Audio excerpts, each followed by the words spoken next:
Buckle up, boys. Time to go to work. Dan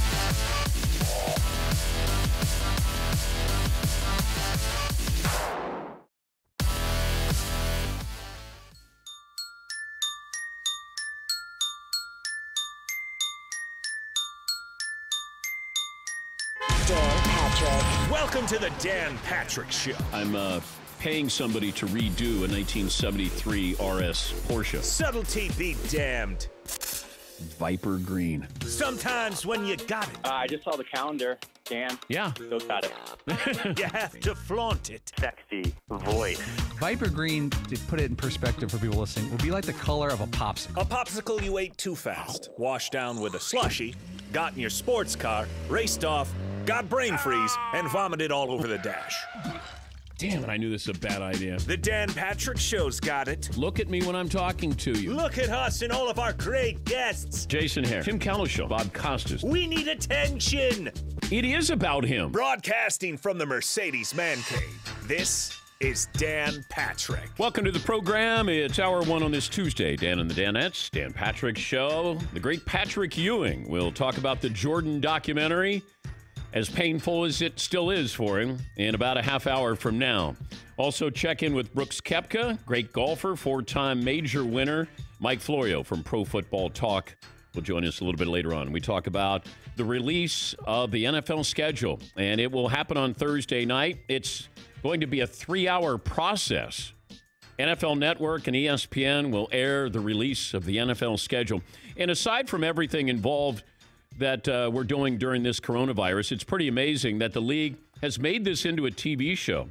They're the kings of turning something into something big. The draft is monstrous. Those ratings were unbelievable. The scouting combine, all over TV networks. They ran free agency specials. There's Path to the Draft. Pretty much anything that you can do with football, they try to take advantage of it. What's next? Rookie mini camp roundup or franchise tender Friday. Owners meetings unplugged. Really, it's just an excuse for everybody to talk football. And that's what we're doing right now, talking football, which is great. But it's funny that the NFL and every other league is used to going about its business without trying to turn it into programming. It's just different media landscape now. The differences are accentuated because of the absence of live sports. So don't expect the trend to stop anytime soon. If anything, it's going to be even larger. The NFL is going to have a big night on Thursday night. They had some big nights with the NFL draft, the combine, and now with the draft or the schedule release party. We already know what the matchups are going to be, but we're going to treat it as if we're walking down on Christmas morning and we don't know what's in the gift. We don't know what's in the present. It's wrapped up. Now we have strength of schedule coming out now. The team with the easiest, I know, the Colts have the easiest schedule coming up. Then it's Tennessee. By the way, the over-under for the Colts and Titans playing in the same division, 8.5. Baltimore, third easiest schedule. They have 11.5 win total. Chicago's up there. Cleveland's up there. The Chargers, the Lions, the Chiefs, Pittsburgh, and Dallas. Those are the 10 easiest schedules coming out. Also, I saw there's an analytics person at the mothership who was looking at how this schedule is going to predict who's going to do well this year. Dallas is going to be good. Denver was a surprise to make the playoffs. The Colts, they'll win the AFC South. This is just some of the surprises here of what we're projecting here. Once we know that what the schedule is, who you're going to be facing, and now we look at win totals, projections there. What jumped out at you, McLevin?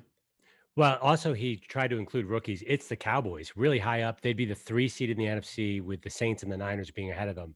You know, I kind of agree. I mean, maybe that's because you've been so kind of not excited about the Cowboys, but it looks good on paper. And this person, the analytics person, is what's Mike Clay. Mike Clay of ESPN? Yeah, okay. Who tries to go through it by the numbers. Okay. So by the numbers, these are the playoff teams I believe that he has, McLevin. You got the Browns, Ravens, Broncos, Colts, Steelers, Buffalo Bills, Kansas City Chiefs. That right? Yes, I believe so. Okay, I'm checking it as you go along. All yeah. right. It's a little confusing because he actually has decimal points next to his wins, like 11.4 wins. So it's tricky. The NFC has the Eagles, Niners, Seahawks, Cowboys, the Buccaneers, Vikings, and the Saints. Yes, Paul. But you get that stat the other day about the Cowboys outscoring their opponents by 100 last year and being 8-8. Here's another one. The Cowboys were the number one team in the NFL in total yardage last year. Number one in the NFL, 6th in points scored. They were 9th in total defense, 11th in points scored, and they won 8 games. That's an anomaly because you look back, if you're top 10 in 2 categories, you're usually a 10-win team plus. There's going to be 4 teams that surprise you and 4 teams that disappoint you. That's usually how it works. And it feels like depending on what your schedule is, you're going to be, you're kind of exchanging places here. And that happens every single year because of strength of schedule. I wanted to know strength of schedule last year and the end result. I got the Raiders is this the toughest schedule, McLovin? Last year, the Raiders had the toughest schedule? I'm still trying to figure this out. Stats just sent us this chart. I think that they had the toughest, yes. Okay. But I'm double checking. Well, let me go. Yeah, he sent me a few numbers here. Yeah, I'm trying to figure this out. Did Washington have the easiest schedule last year, followed by the Giants, Jets, Bengals, Rams, Patriots? Yeah, I'm not sure. Let's hold and study this because it's very confusing. Okay. But it seems, by the way, I noticed that the strength of schedule, all the teams that played the Bengals last year have the Bengals are screwing up everyone's strength of schedule because they were, 2-14? Yeah. So if you have them on your schedule, you're projected to have an easy schedule this year. But how do you know they're going to be that bad this year? I know that it's interesting and it's fun to talk about, but, they're going to double their win total. I know with a rookie quarterback, but if the Bengals will be better because they'll try to be better this year. But that doesn't mean that if you start to look at strength of schedule, somebody's going to be an outlier where you go, wow, where did that come from? What were the Niners last year? Win total was what, 9? Yeah. 9? Yeah? Yeah, 9. Which is not bad, but no one saw that coming. What were the Ravens? Were they 9 as well? I think they were under 9. Yeah. I thought they were 8.5, we said. Yeah, there's going to be surprises here because there are going to be players who are going to excite and exceed expectations. There are going to be players who disappoint. There'll be teams that you're going to look at them and say, boy, they're playing in a bad division. I look at the NFC South, and you got the Buccaneers and you got the Saints. I think Atlanta's going to be better than they were last year, and I don't know what Carolina is going to be. I look at the AFC South. Now, he's got the Colts winning the division, and you got the Texans. Are they better, or are they about the same as last year? Jacksonville's going to be worse, right? And then were you Tennessee. Surprised by that? Were you surprised to have the Colts just edging the Titans? I think the Colts, that absolutely going to be a formidable team. Absolutely. That's why I thought if Brady went there instead of Phillip Rivers, that's a team that could really challenge, I think, the Kansas City Chiefs. But, with Phillip Rivers there, maybe, it's an upgrade over Jacoby Brissett. I just thought Brady going there, then it's an even bigger upgrade. The Buccaneers going into the playoffs, the Browns in the playoffs. All right, that's interesting. Yeah, Paul. I've noticed this week a lot of people down on the Jaguars, even more than usual. I think they're the consensus to have the number 1 pick next year. Yeah, but it could be Washington. If I look at strength of schedule here, Washington, they have over and under for 4.5 for Jacksonville. I think it's 5.5 with Washington. So it's really one game that may hang in the balance. Maybe 2 games are going to decide where Trevor Lawrence goes. I think it's going to be that close with a couple of teams there, but Washington looks like they want to win. Jacksonville, I don't get the feeling, and I understand why you don't want to. If you could get Trevor Lawrence right now, if I could say to Jacksonville and your fans, hey, you're going to have 4 wins this year, but you're getting Trevor Lawrence, you'll all sign up for that. The problem is if you have 4 wins and you don't get Trevor Lawrence, then you get Justin Fields, not the same as Trevor Lawrence. Yes, Paul. If I'm Trevor Lawrence and either the Jaguars or the Redskins have number 1 pick, I stay at Clemson for another year. It'd be much better time. You could win some games, get another ring. Well, Tua wanted to stay at Alabama. I'm barely kidding. The money will be there. Zion wanted to stay at Duke, This program brought to you by 1-800-Flowers, the official florist of Mother's Day. Make sure you take me up on the offer. Limited delivery here, so it's important to lock in your order today. Right now, 1-800-Flowers has beautiful Mother's Day gifts and bouquets. To order, go to 1-800-Flowers.com. You see that radio icon? Enter the promo code Patrick. Welcome to the program. You can get in touch variety of ways. You can email, you can tweet, you can dial us up. You can watch on youtube.com/The Dan Patrick Show. And you can listen on our 362 radio affiliates around the country and the formidable Fox Sports radio lineup. So Patrick Ewing will join us coming up. I did talk to him yesterday because Fritzy reached out to Patrick, and then Patrick said, hey, you got a second, call me. And I call him, and he goes, hey, I don't enjoy talking about this stuff. You know, I had to live it. You guys got to enjoy it. And I said, look, if you don't want to do it, he goes, no, I'll do it. You're my guy. I'll do it for you. But just so you know, and then I told him about Reggie Miller, Reggie's reaction after watching the first 2 episodes. And he said, why did Reggie watch? And I said, well, I asked him to do that. And then he laughed. He goes, this isn't fun for us.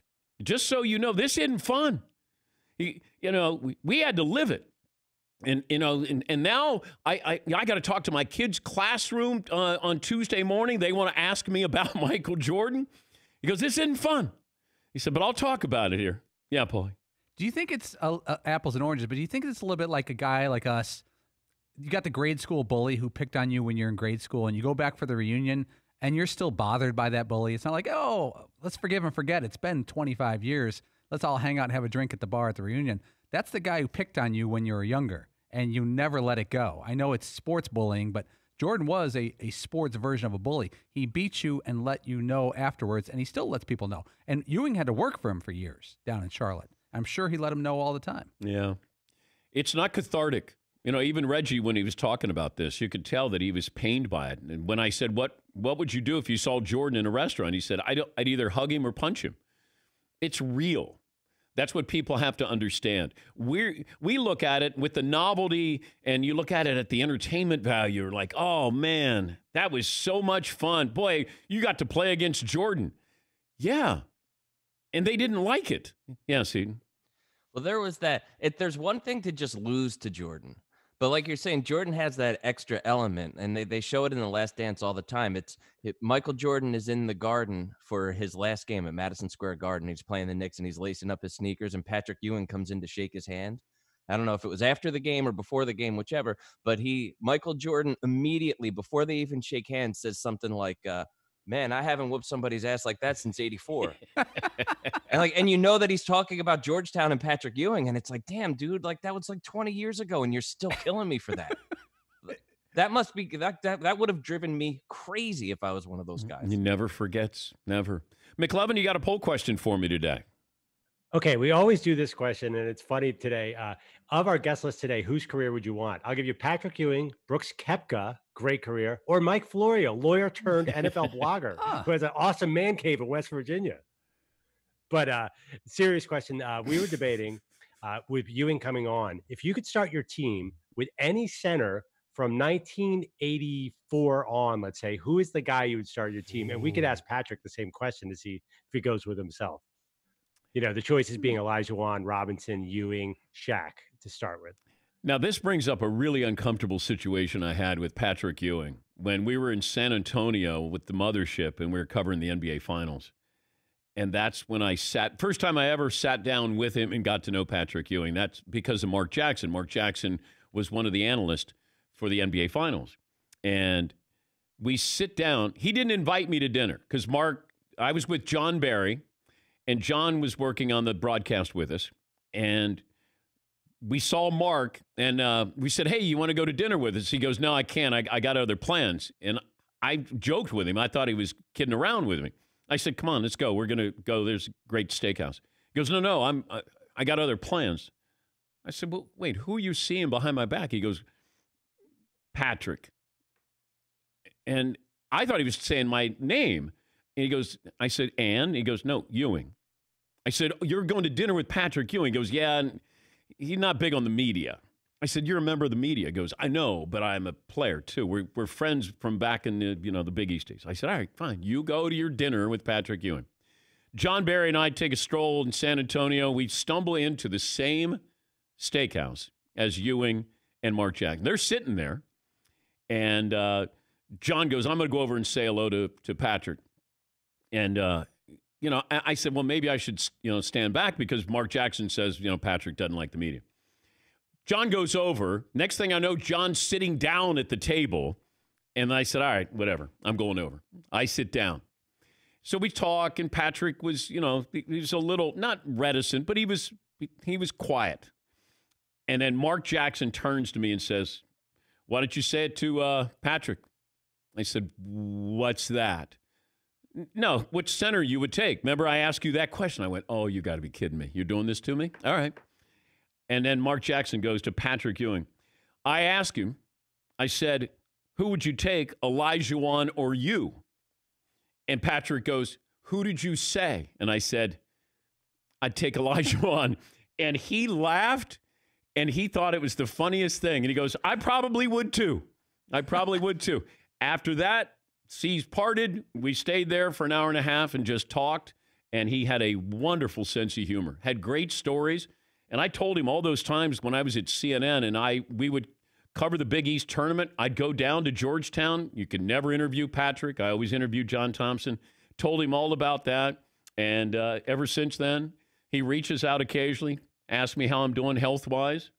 We've had him in studio numerous times. Had him in San Antonio when we played outside. Paulie, that's as close as I've seen you to tears or being emotional.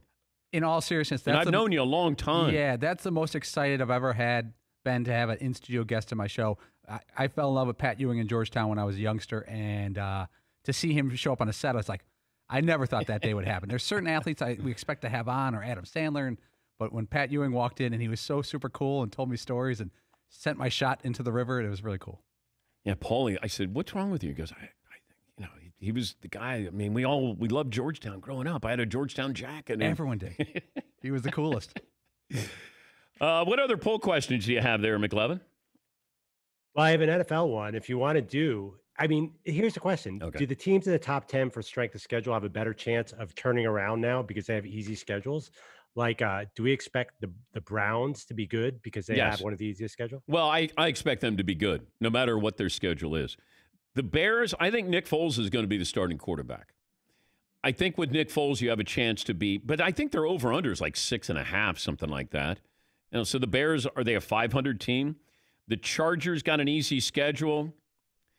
There's a big question mark at quarterback with Tyrod Taylor, and does Justin Herbert become that starter eventually? The Lions better be good because there are going to be jobs lost there. I think they did well in the draft.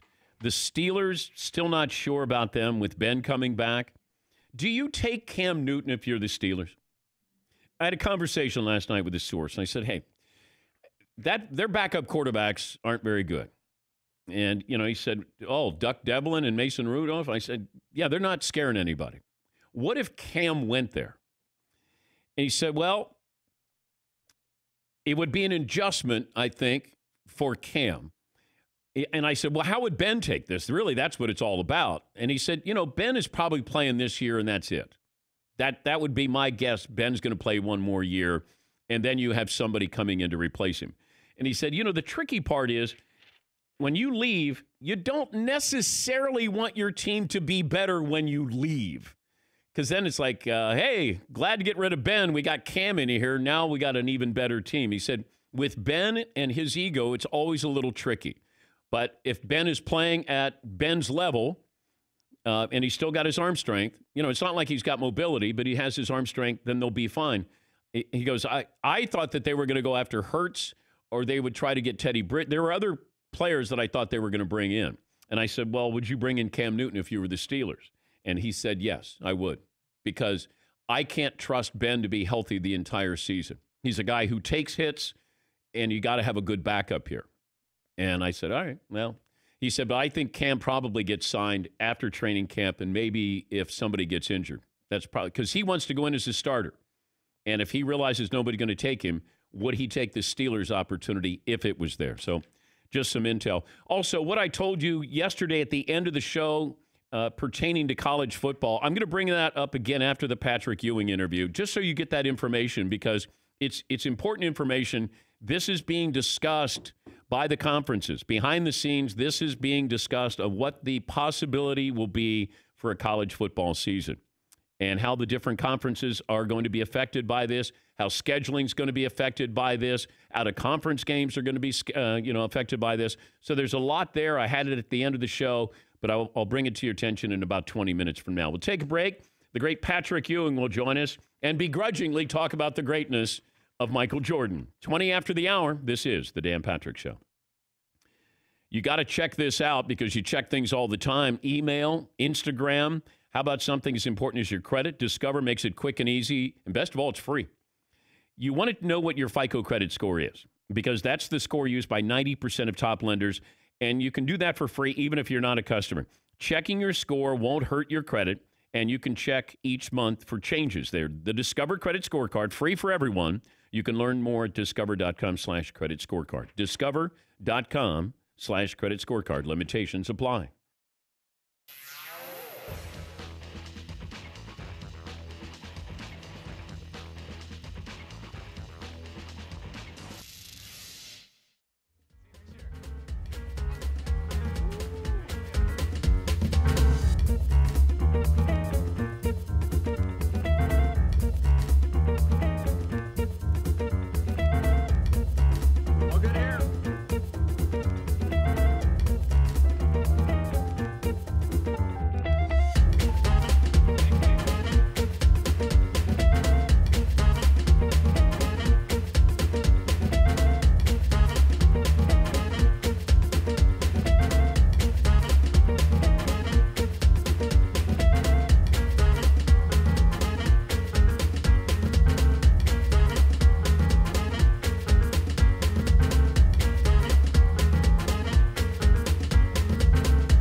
Comedy versus drama. Which tougher? Comedy's much tougher. I mean, think about your friends. Don't we all cherish a funny friend? Yeah. And we got enough friends that are serious. Yeah. It's that guy who's funny. I don't know why it doesn't get the attention and acknowledgement at Oscar time. I've been fortunate enough where I've tried on 4 or 5 pictures to do some comedy. Did a picture Romancing the Stone years ago. And we did, a dark comedy picture called The War of the Roses, which we did a while ago. And one of the reasons I wanted to do Ant-Man and the Wasp was to do comedy. And it's very difficult, the least of which is there's no audience. So you don't know, you go da-da-da-da-da. And it sits out there. You don't get that. You just get a silent sound stage. And you're sort of dreaming, what's this going to sound like 6 months from now, when they put it all together. So. I loved Falling Down, too. Thank you. Falling Down was, I'm the bad guy. Yeah. But that was a good line. I get that line a lot. Oh, I'm the bad guy? Do you like being the bad guy? Well, yeah. I mean, being the bad guy... Is it easier being the bad guy? Being easier. I mean, being the villain has done more for, everybody's acting career. My father, Kirk, did about 6 pictures as the sensitive young man before he did a picture called Champion. 1950, nominated for Academy Award where he played a nasty-ass boxer and was really good. I went a long way earlier in my career before I did Wall Street and got an Oscar and sort of made me attention. And it's interesting because when I look back and when we were producing One Flew Over the Cuckoo's Nest and we're trying to find the actress to play Nurse Ratched, we couldn't find an actress to do it. They all turned it down. Because at that moment in the women's movement, no woman wanted to be a villain. You didn't want to be a villain. Here was this fabulous part. We had 5 major actresses turn it down before we found Louise Fletcher, who went on to win the Oscar for Best Actress. Nurse Ratched. Right. Was Jack the original guy that you wanted? Nicholson? No. We actually, you have to remember back then, Jack had done Easy Rider, 5 easy pieces. He had more of the image of sort of the intellectual, he was a little bit of the sensitive young man with humor. So we had gone after Gene Hackman, for R.P. McMurphy. We'd gone after Marlon Brando for it, you know, and that didn't work. And then a director, Hal Ashby, showed me the picture he did. It was called The Last Detail, where Jack was playing a career Navy officer. That was the first time we saw some of the gravitas and the bulk and the size. Did you know immediately? We knew immediately when we got up there. It wasn't just Jack. We knew because we had to wait for him for a while, and we spent an inordinate amount of time casting the picture. And if you look at that picture, it's probably one of the most beautifully cast films in terms of that all those patients. Danny DeVito. Danny was in there, and Christopher Lloyd, and all of them. So we knew we had something special. I couldn't tell you what, but it was riveting when you used to watch the dailies.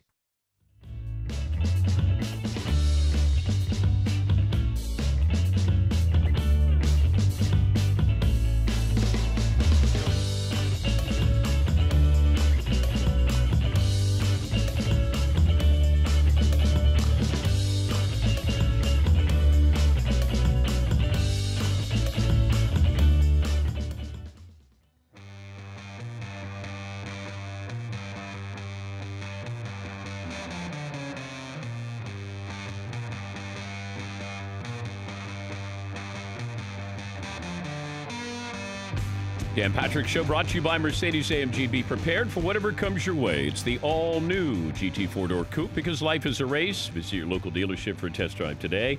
If you miss any of our interviews this week or any week from the Mercedes-AMG Man Cave, go to the DP Show app where you can watch and listen from inside the Mercedes-AMG Man Cave. Mercedes-AMG driving performance. Got our poll question right, McLovin? Did we lock in? Yeah. I put up the center one. You don't have to say anything to Patrick, but if you could start a team with any center from 1985 on, would you go with Ewing, Robinson, Olajuwon, or Shaq? I didn't put Tim Duncan, not on that list, right? Different position a little later. Oh, boy. Yeah, I don't want to bring this up to Pat. Well, I can because maybe he'll remember that. And how about after Patrick's on? Then we can maybe broach the topic here. We have an NFL poll then. Okay. I'm just saying that so you don't have to share that with Patrick. Oh. I really have the center poll up on danpatrick.com. Oh, you do? Yeah. Boy. What did you find out about this strength of schedule? Okay. So the Bengals, Rams, and Seahawks were supposed to have easy based on the preseason strength of schedule, but they ended up having three of the hardest schedules of the season. Then the Raiders, Packers, and Jags were supposed to be hard schedules and ended up having three of the easiest ones. That's last year. Last year, right. To show how different it is. The Packers particularly had what ended up being a really easy schedule last year. And remember, they ended up 13-3. This is based off expectations. Right. This is based off the 2018 records. Okay. So we're looking today at strength of schedules based on last year's records. And as you pointed out, it never ends up that way. It ends up skewing in a much different direction than we think because teams change so much. The teams that have the hardest schedule coming up this season. Atlanta has the toughest schedule. Then it's the Giants, Jets, Broncos, and Carolina. Is that right, Yeah. McLevin? Yes. Okay. Then you have the Raiders. You have the Rams in there, Washington, and New Orleans. If I'm looking at this, and I'm just looking at the Trevor Lawrence sweepstakes here,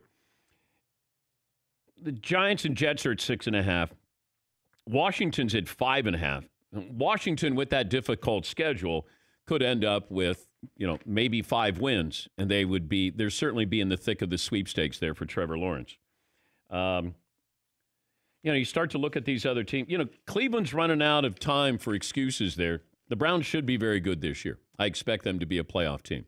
Tampa Bay, I don't look at them as 10 or 11 wins, but I look at them as a playoff team. But I thought that even if they didn't get Tom Brady.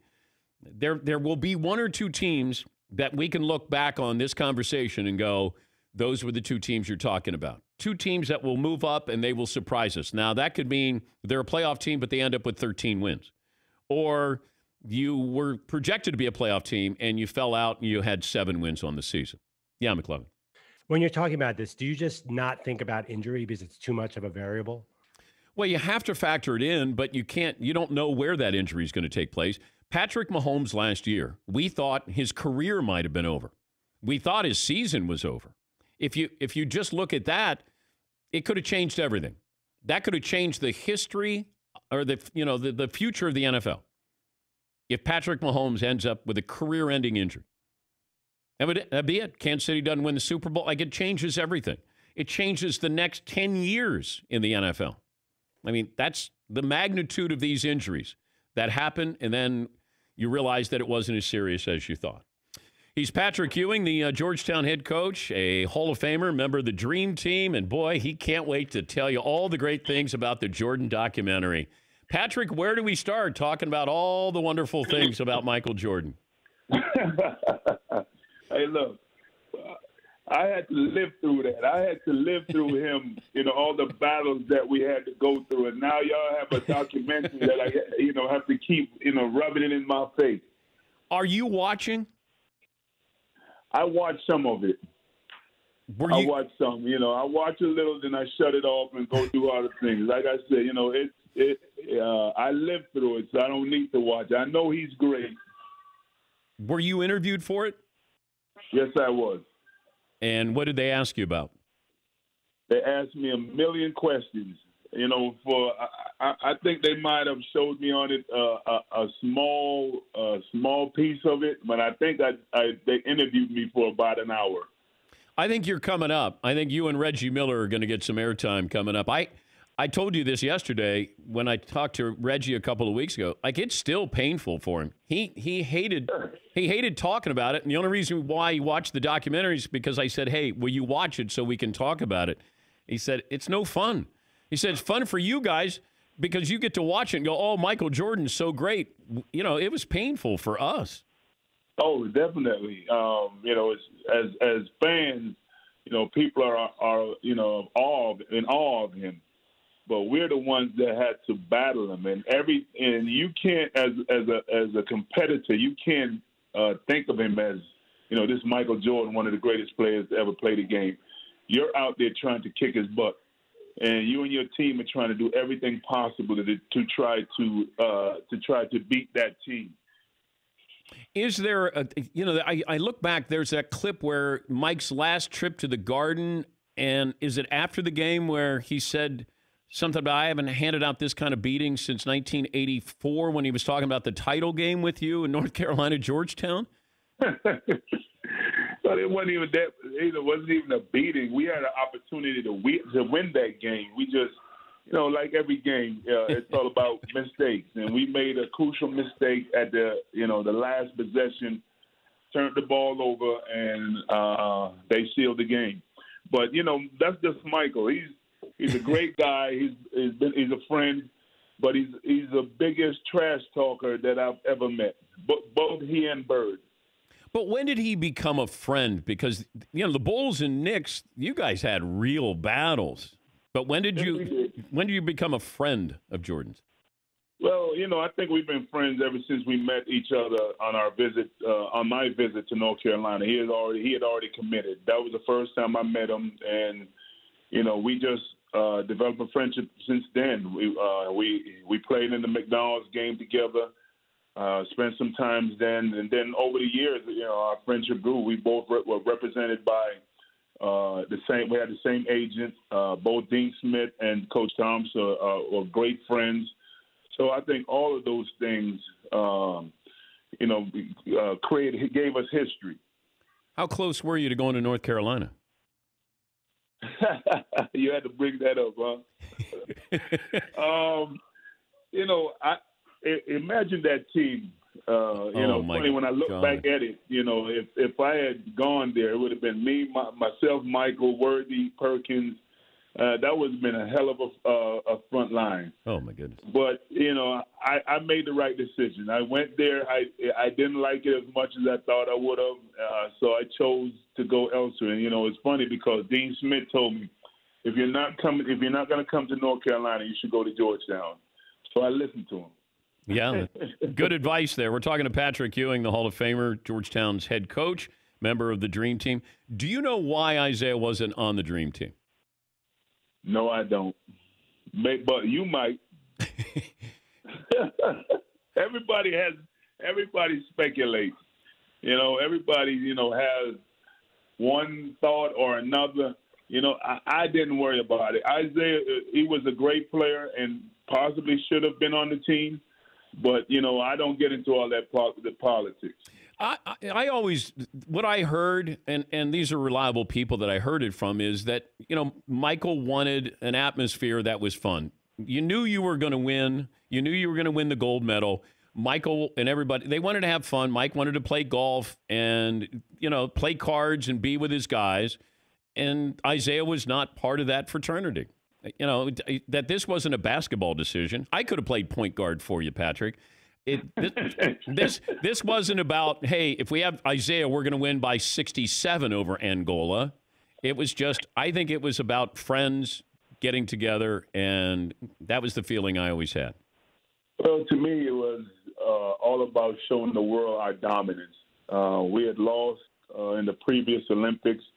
I remember we'd lost to Brazil, and I remember I forgot the young man's name. He was, you know, yelling on the TV, "God bless America." So, you know, we were the SEALs.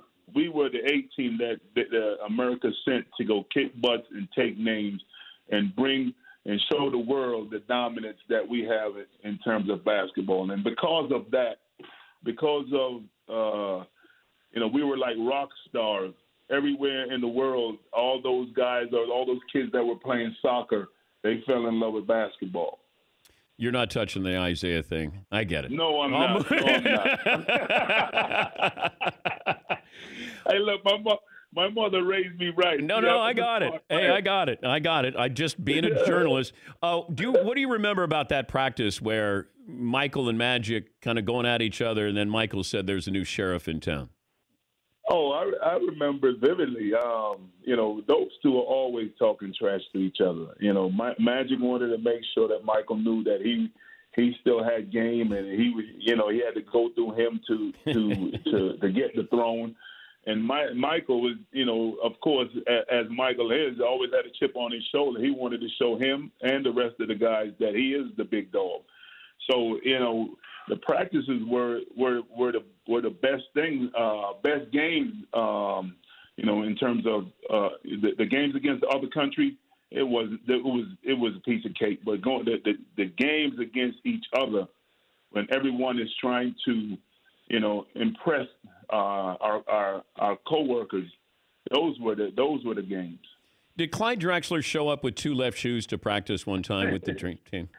No, why are you bringing up all the negative things? Well, no, I'm just asking. I told people this story yesterday that Michael was so rough on Clyde Drexler because somebody had the audacity to say Clyde was as good as Michael, or Michael, you know, that competition that they had in the NBA Finals. Right. And I said there was a story that Clyde showed up with two left shoes for practice.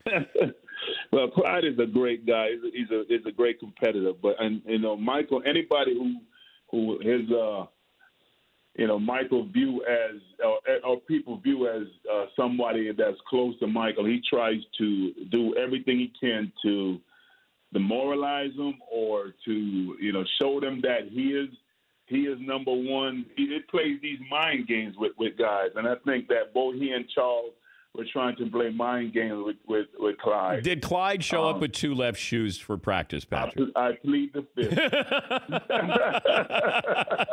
You have me on the stairs. The lights are all in my eyes. I plead the fifth. What did you keep from the Dream Team? Obviously my medal. Yeah. You know, I have my medal. I have the shoe, but I've moved so many times I can't find it. I have the medals, but it's funny because I had lost my medals because, you know, it was 92 and I moved so many times. I couldn't find both of my gold medals. Oh boy. And you know, I was able to get it back. And I think my house got broken in New York. At one point, I think they stole my medal, so I was able to. I called Jerry Colangelo, and he was great to be able to, you know, get me two replacement medals. So I have my medals and I have my uniform, and apart from that, I think everything is in storage somewhere. Had you ever talked about losing your medals? Somebody stealing your medals before? I had not heard that. No, this is the first time. And Jerry, Jerry, I spoke to because I had to get replacement medals. But yeah, this is the first time that I really spoke about it. Did they take other memorabilia? No, they took those. They did take my championship ring, my college championship ring, but someone tried to sell it on eBay, and I was able to get that back. Man, that sucks. Yeah, sometimes it sucks to be well known. Oh my goodness! Yeah, I'd never heard that story. But thank God Jerry Colangelo was able to get replacement medals for you, man. Yeah, see, he took care of me. He's a great guy. Yeah. Are you going to watch? If you know you're going to be on the documentary, are you going to watch the episode? I might watch a little and turn it back off. Look, it's like I said. I don't need to watch it to know what he did or how they beat us. I think it's great for the young generation to see how dominant he was. But I mean, I don't even need to watch it. Every time something comes on, it's on, and I'm always getting a text, "You're on." Oh yeah, I might try to start to use it as a recruit. It's funny because there's a recruit there, a young man that we, is coming to Georgetown, and he asked me who I thought was the better player, Michael or LeBron, and I told him Michael. So now he's texting me. He's like, "Coach, I see what you're talking about. Michael was a beast." But are your children asking you about Jordan? My son. It's funny. Before I got on the call, I was on his Zoom call with his first grade class, and he's not really into basketball yet. But I was on the phone with Michael a couple of weeks ago, and he's like, "Dad, is that Michael Jordan, the guy that's on my shirt?" I said, "Yes, that's him." He's like, "Can I say hi?" I said, "No." Like, no, I don't want you talking to him. Mike might trash talk your son. Yes. Yeah, I know he would. I know he would. That's the kind of guy he is. Oh, you're the best. You're the best. I did tell the story when we first met in San Antonio when Mark Jackson put me on the spot and said, "Hey, tell Patrick who you would take, either him or Akeem." And I said, "Akeem." And then you let out the biggest laugh. And I think you even said, "I might take him too." Well, Akeem was a great player. We had a lot of battles. We were very similar. Unfortunately, the only time that I was able to play in the championship in the finals, I lost to him. But I guess he was getting me back for us beating the Houston Cougars in '84. Yeah, Phi Slamma Jamma. Yes, but Mark did put you on blast. Oh. But the funny thing is, though, Dan, that was the first time that you and I really sat down and got to know each other as people. Before, I just thought of you as one of those media guys. Yeah. No, I came away from that dinner and I thanked Mark Jackson. I said, "Look, I'm glad you put me on the spot because and you even said, look, I appreciate you, being honest with me right to my face." Because before that dinner, I always loved Mutombo more than you. But after that dinner, it was you, Patrick. Well, he's more of a people person than I am. I'm introverted. Mutombo, he's the life of the party. Yeah. Oh, if people only knew the real personality you have. You hid that so well for so many years. And I went to Mark Jackson. I said, "I'll be damned. He is funny with a sense of humor." And he goes, "Yeah, he doesn't want you to know that stuff, so don't tell people." And I went, "Oh, sorry." But when people see me or they judge what they see on TV, they see me with my game face on, my scowl. I'm playing, I'm sweating. I'm giving elbows every now and then. So when they make judgment, they make judgments on what they see on TV. But they sometimes never try to get to know what the person really is off the court. Good stuff. Great to talk to you, and go Hoyas. And I'll talk to you soon. Thanks, Dan. Have a good one, man. That's Patrick Ewing. He's a treat, man. He really is. He's right. Like, I had no idea who he was. I had no idea. And then you just think that's a guy who doesn't trust the media, which I get. how he was treated growing up in Boston, going to Georgetown, the whole thing. I mean, that was a big, big deal. That's why when people say, well, Michael, greatest player, college player of all time, he wasn't even better than Patrick Ewing. And I don't mean that by even Patrick Ewing. Patrick Ewing's one of the greats of all time. He's a better college player than Michael Jordan was.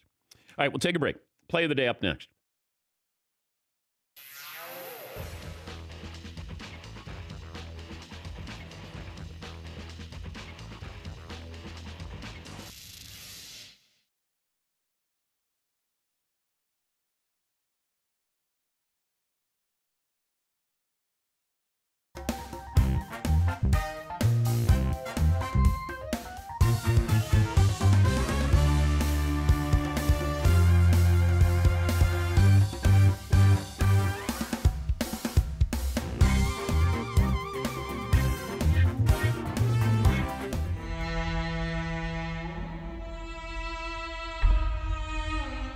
I said, aside from the curiosity that Kobe had, that I always admired, and he gave great thought to your questions.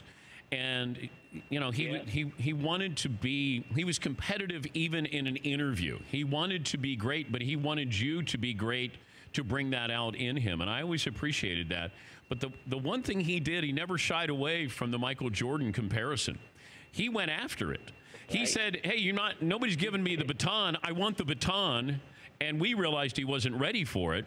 And then when he was, Kobe had already taken it. And then he was trying to fine-tune his game to say, I can be better than this guy.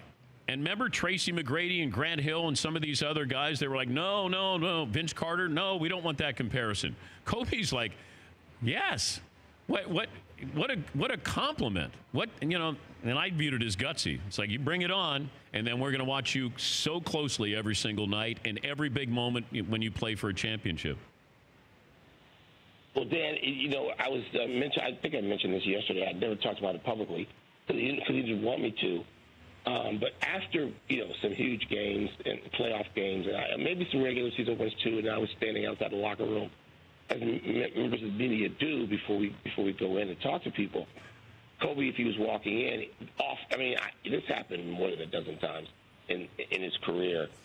He would bump me, elbow me, and say into my ear, so only I could hear it. He would say something like, "How would your boy have done tonight? Would he have been any better than that? What would your boy have done?" And he, of course, Kobe knew that I covered Michael, and it was nothing but, it was so beyond good-natured. It was adoring. And he thought he was going to get ripped for us, because I said to him, let me talk about this publicly. And he goes, no, don't do that. I'm going to get ripped. I'm like, no, you're not. Who cares? You don't care. He goes, no, I do, because people are going to take it the wrong way. And he's probably right. But yes, that was a sign of exactly what you're talking about. He loved it, and it was the ultimate way for him to compliment. You talk about he wanted to be great. He got on me and he got on Stephen A. about not writing anymore, because Kobe knew us as sports writers. I mean, before either one of us was on television, we already knew him. He knew us, and he jacked me up about not writing anymore, because there was some issue or thing. And he said, once upon a time when you weren't a TV star, you would have written a column. And I'm like, where is this going? He goes, no, I got to get on you. You long to do this thing. You studied to do this thing, and now you don't do it. What's the deal with that? And what you're describing to me as much as anything, he challenged you, sort of to be great at what you did. Yeah. And it was so refreshing. And I never got the feeling that it was like, people get offended by a lot of stuff, Dan. They get offended by anything easily. I was never offended. Somebody said to me the other day, well, he could be off-putting. And I'm like, okay, I guess. But that didn't put me off. I just thought it was engaging. And so, yeah, I can tell you and I felt similarly, if not identically, about those things.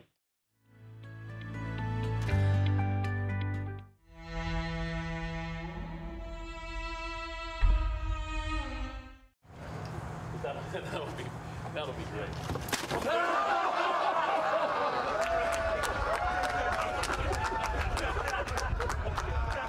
Sorry. sorry. They told me I had. They told me I had to. It's still. It's implanted in his head. Let me tell you something, all right?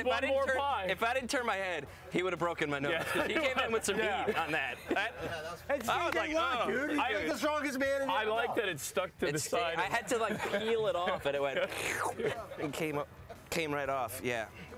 That's a good one. I spent more time planning that than I did the show. And just you to know, get it set up. Did you see the signs of Dan? Dan was. Did you notice he was? Well, the door was open, and I was like, wow, that's weird. That hasn't happened all week. And then I could see like 3 cameras like this, and literally everybody here with their phone. And I'm like, wow, that's weird. That hasn't happened all bang! Smashed me right in the face. How do I not see that coming? I don't know. Dang, man. Oh my God. That Damn. was Very well executed. Oh. That was. This is too much work. Dude, I'm gonna clean up around so I could put my.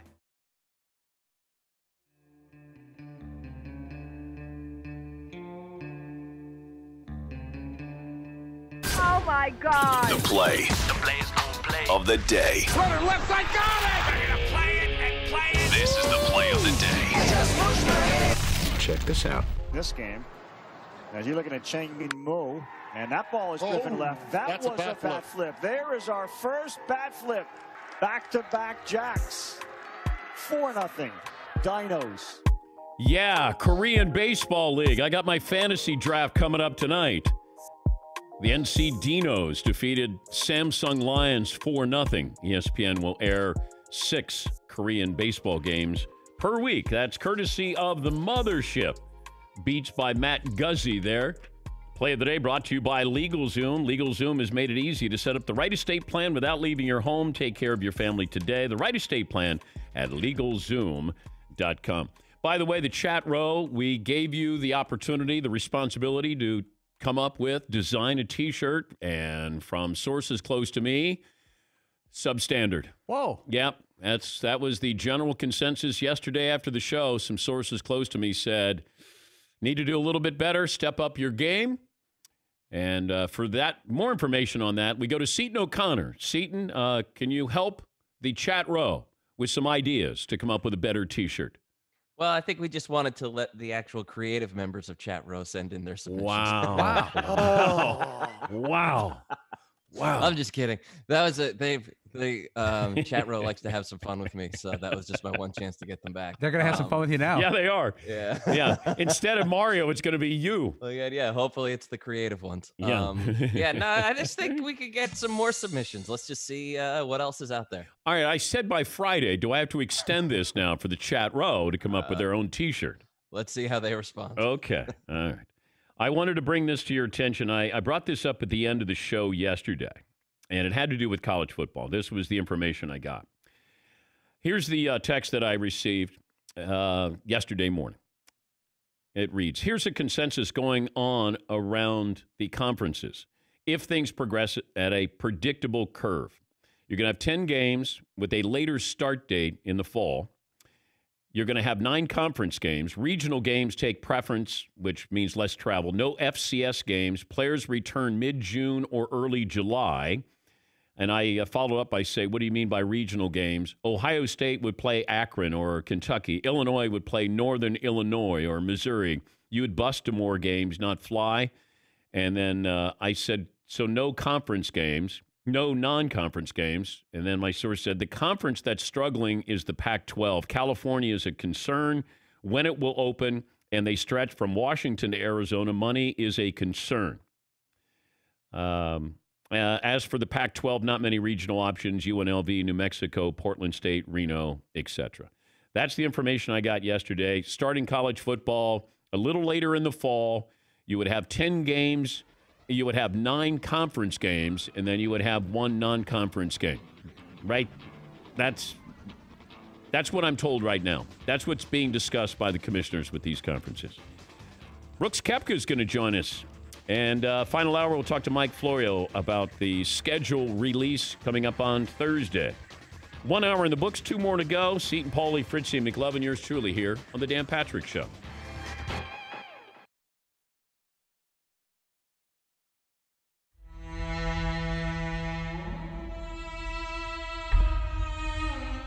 The happiest guy in the man cave is McLovin because Fritzy's not next to him coughing.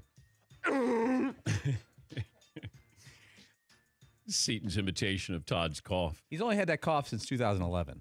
I think it's longer than that. Oh. And I say to him, Todd, you got to get that checked. And then he goes, yeah, I know. And then he'll promptly cough right after that. And I'll go, that's not natural. I could be better about that. I feel bad for seeing it. Seems like it hurts to imitate. But Todd will say, I could be better about that. Because I'll say, Todd, go see a doctor. You're right, I could be better about that. Just go see a doctor. And then Fritzy doesn't tell the doctor what's wrong. It's amazing. He'll go in and the doctor will say, well, what's your diet? And then Fritzy lies about his diet. And I'll go, you got to tell the doctor the truth. Funyuns and Mountain Dew, you got to tell him you're drinking and eating that. So Fritzy's out for the day and hopefully going to see a doctor. I could be better about that. It's like when I asked Fritzy, I said, are you working out? Are you walking? Are you doing anything? I could be better about that. Then that means no. And he's got a wife and he's got a mother. I don't know why I have to play this role. Who wouldn't want to go see Landon Donovan's last career game ever? 5 minutes from my house. That means he's not going. No, he's not going. No. I'd like to, but I can't. Yes, McLovin. What? The funny thing is he actually went to that game, but every day, people don't understand, every day you'll ask Todd a direct question and get an indirect answer. Have you ever seen that Saturday Night Live skit where Martin Short plays the 60 Minutes executive who won't, it's a 60 Minutes skit. He has a cigarette burning down. He won't answer a question directly. That's Todd Fritz, which is unusual. Why would we want to cover that up? You're saying I'm going to cover that up? I'm not saying. You said we covered it up. I'm not saying we covered it up. Todd loves that skit. And that's why he's a great booker, too. Have you ever seen him work the phones? It's unbelievable. He is very, very talented at that. He's not Scott Shapiro, but he's very, very talented. Wow. Well, don't do that to him. Oh, he's poor little guy. Don't do that. That one hurt. Okay. That's from like 2009. Scott Shapiro used to work for Mike and Mike at ESPN, and he was their booker. He now works for Fox Sports Radio with us. But I think it came out in Sports Illustrated or something where they were talking about the best radio booker, and they mentioned Scott Shapiro. Over. And it crushed Fritzy. Like, it was worse than a Broncos Super Bowl loss. Been doing this since 1988 at WFAN. And it was worse than anything. Like a supermodel not hugging him was less painful than this.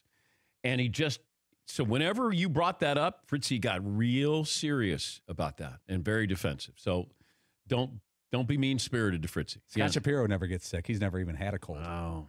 No. Let's not do this. No, we can't do this. I got to have him ready to go on Monday in Atlanta. And you'd like to join us, you can. DanInAtlanta.com. And we got room for about 50 of our listeners. And, okay. See, that's another thing. If you're bringing your wife or girl, you may not want to show up. Yeah, wear one of those little masks, those little surgical masks. Just before he sidles up to your wife. I know. Because, guys will come up and say, hey, Fritzy, why don't you hug my wife or my girlfriend? And then Fritzy will walk up, and you're going to hear the following when he comes up.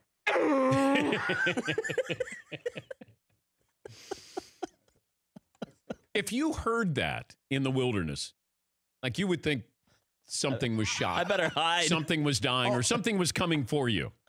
Like a dead rhino. What? Did you hear that? Did you hear that? What was it? Oh my God, let's get out of here.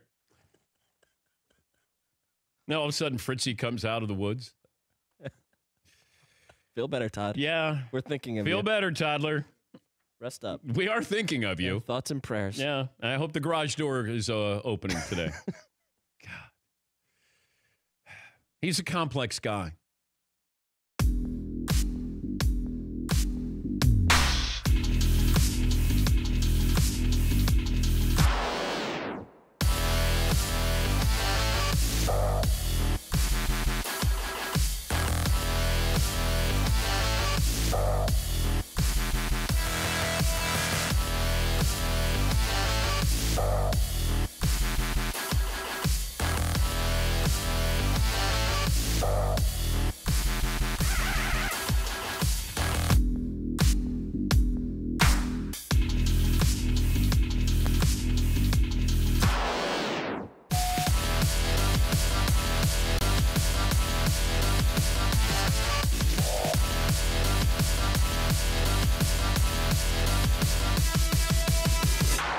Buckle up, boys. Time to go to work. Dan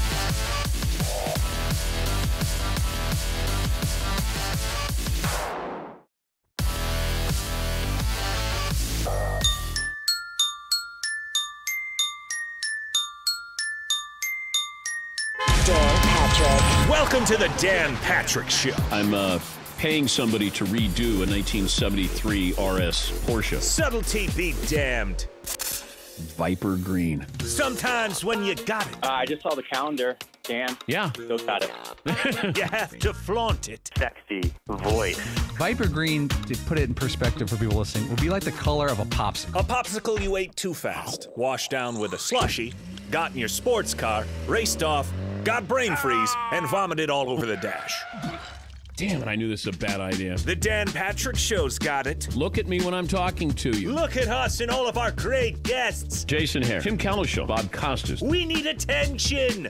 It is about him. Broadcasting from the Mercedes Man Cave, this is Dan Patrick. Welcome to the program, Hour 2, Dan and the Danettes, Dan Patrick Show. We'll talk to the great golfer Brooks Koepka. He'll join us coming up a little bit. Mike Florio from Pro Football Talk will join us a little bit later on as well. NFL schedule release will be Thursday night. And, of course, you need 3 hours to have a schedule release party. And you're going to milk it as long as you can. The NFL Network and the mothership, and rightfully so. You already know who your team is going to be playing. You're not sure when they're playing, these oppositions, but you know basically who you're playing. It's just a question of when you're playing them. When is it home? When is it away? But you have an idea of what your schedule is. And then you start to look at strength of schedule. This is always misleading because you can look back previous years and say, this team's got an easy schedule. These teams have tough schedules. It all changes. It all changes quickly in the NFL. There are going to be surprises. There are going to be teams where you go, I didn't see that coming. And there are going to be teams where you go, boy, they're not as good as we thought they were. Happens every year. And that's why when you look at strength of schedule, it's often misleading. I'm looking at an analytics writer with the mothership and points out that the Colts will win the AFC South. Dallas is going to be a good team. Denver is going to be a playoff team. The Browns, I believe, are going to be a playoff team as well. The Buccaneers are a playoff team. So this is just, people looking at the schedule and then projecting on what they think will happen this season. I mean, it's fun, but, there's nothing attached to it. Like, nobody loses their job if they're wrong with their analytics here. Denver's, that's interesting, with Drew Lock. That's interesting. They got weapons. They're trying to replicate what the Kansas City Chiefs have. And the question is their quarterback able to stand tall and take that next step? The Colts winning the South, I'm not surprised at all. I think that's a great organization. Phillip Rivers is not the ideal quarterback to come in for a one and done here, but he's an upgrade over Jacoby Brissett. The Browns better make the playoffs, and my Cowboys. One of these years, I'm going to be right with the Cowboys. It's like for years, I love the Chargers. And then the year I said they have the most talent of any team in the AFC. And then they ended up losing to the Colts. And I went, did they lose to the Colts that year? I forget, but they ended up losing in the postseason in the second round. And I went, there go my Chargers. I think they lost. They came east, didn't they, Paulie? They lost to the Patriots. Patriots, right? Patriots. Oh, okay. Yeah, okay. Yeah, 2 years ago, your Chargers were 12-4. They were cruising. Yeah, thought they were the most talented team. And then all of a sudden, it's like, no, those are the Chargers. There are going to be a couple of teams where you go, and I'll be right with the Cowboys one of these years, where they go, they're as talented as anybody in the NFC. Tampa Bay up there as well. That's good. It's interesting. All right. 877-3DP Show, email address, dp@danpatrick.com, Twitter handle at DP Show.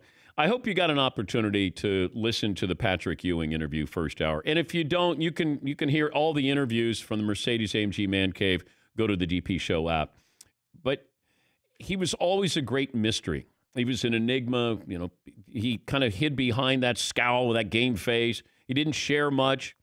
And I certainly understand, when he was growing up and how he was treated when he played in high school. And, he's a success story. But he just has a great personality. He really does. And I never knew it. I would stick a microphone in his face at some of these, media sessions or press conference, or that was about it. But I remember you'd always hear this. There's certain players or coaches where they'd say, hey, in private, these Patriot players would say, oh, if you were around Belichick, man, you would love him. He has sense of humor. And I go, okay, I'll never see that. And I was always told, hey, Patrick's really a funny guy. And I go, Patrick Ewing? And Mark Jackson would tell me that all the time. He goes, yeah, he just doesn't want to show you. He doesn't want you to know. And I went, all right. And then when I sat down with him that time in San Antonio years ago, and I went, Mark's right. He's got a great personality. One thing I did not know, and it was painful for him to come on because he said it yesterday when I called him when I got off the show. And he said, I'll come on, but this isn't enjoyable talking about Michael Jordan. We lived it. You were entertained by it. We had to live it. And so we talked a little bit about that. But what came out of the interview that I did last hour was somebody broke into his house and stole his gold medals. This is years ago. So he had 84 and 92, and somebody they stole his Olympic gold medals. Now, they got replacement medals for him. Jerry Colangelo went out and asked the IOC if they could have replacement medals. But still, it's not the medals that were put around his neck. And Paulie and I, when I got through with the interview and I came out on Paulie's side, and he goes, man, I am angry. Can I have your permission to find out who stole those medals? I said, you have my blessing. Go get them. I may go Liam Neeson on these guys. I really want, this is truly upsetting to me, and I don't get that upset about anything. Yeah. How could you take Patrick Ewing's gold medals? I know. I think we should offer a reward. If you turn in the culprits, the thieves that stole Patrick Ewing's medals, I'll pay for you to fly out and see this show. I'll make you a Danette for a day. Yeah, and I'll pay the plane trip and the hotel. Yeah. We'll put you up. We'll have a meet Friday, but we need to know who stole Patrick Ewing's gold medal. And Coach Ewing will call in on that day. Yeah. That would be a good show. That would be nice. That would be, yeah, you would think that would be the least he could do if we got his gold medals back. All you narcs out there, yeah. Turn somebody in. Yeah. If you ever wanted to turn somebody in, now's your chance. This is the right reason. Yes. I would turn in my sister if she had Patrick Ewing's medals. I'm not even kidding. What's the poll question today, McLovin? All right, we went with the greatest center poll. If you could start a team with any center after 1985, who would it be? Shaq is winning over Hakeem Olajuwon and Patrick Ewing. And no, then I get Robinson. that. I get that. Really? I was surprised that it I mean, wasn't I would Olajuwon. take Olajuwon. I would take Olajuwon. But that's just because I love his game. I love Shaq, but I loved Olajuwon's game. When you have a big man who has like a point guard's ability with his footwork. I mean, playing soccer really helped Olajuwon. And he could take you outside and hit that, foul line extended jumper. And he's a wonderful person too. Not that factors in, but I thought he got kind of lost in the centers. He did win 2 titles, and yes, there's an asterisk by it if you want to place it there because Mike wasn't there. I think the Rockets would have went toe-to-toe and could have beaten the Chicago Bulls. I don't look at this as a foregone conclusion. You have all of this, and it's not revisionist history because I think the Rockets are a little sensitive to it. Then when people say, those are the 2 years Jordan didn't play. Rockets were a great team. They truly were. Now we get this conversation of how many points would Jordan average in today's NBA?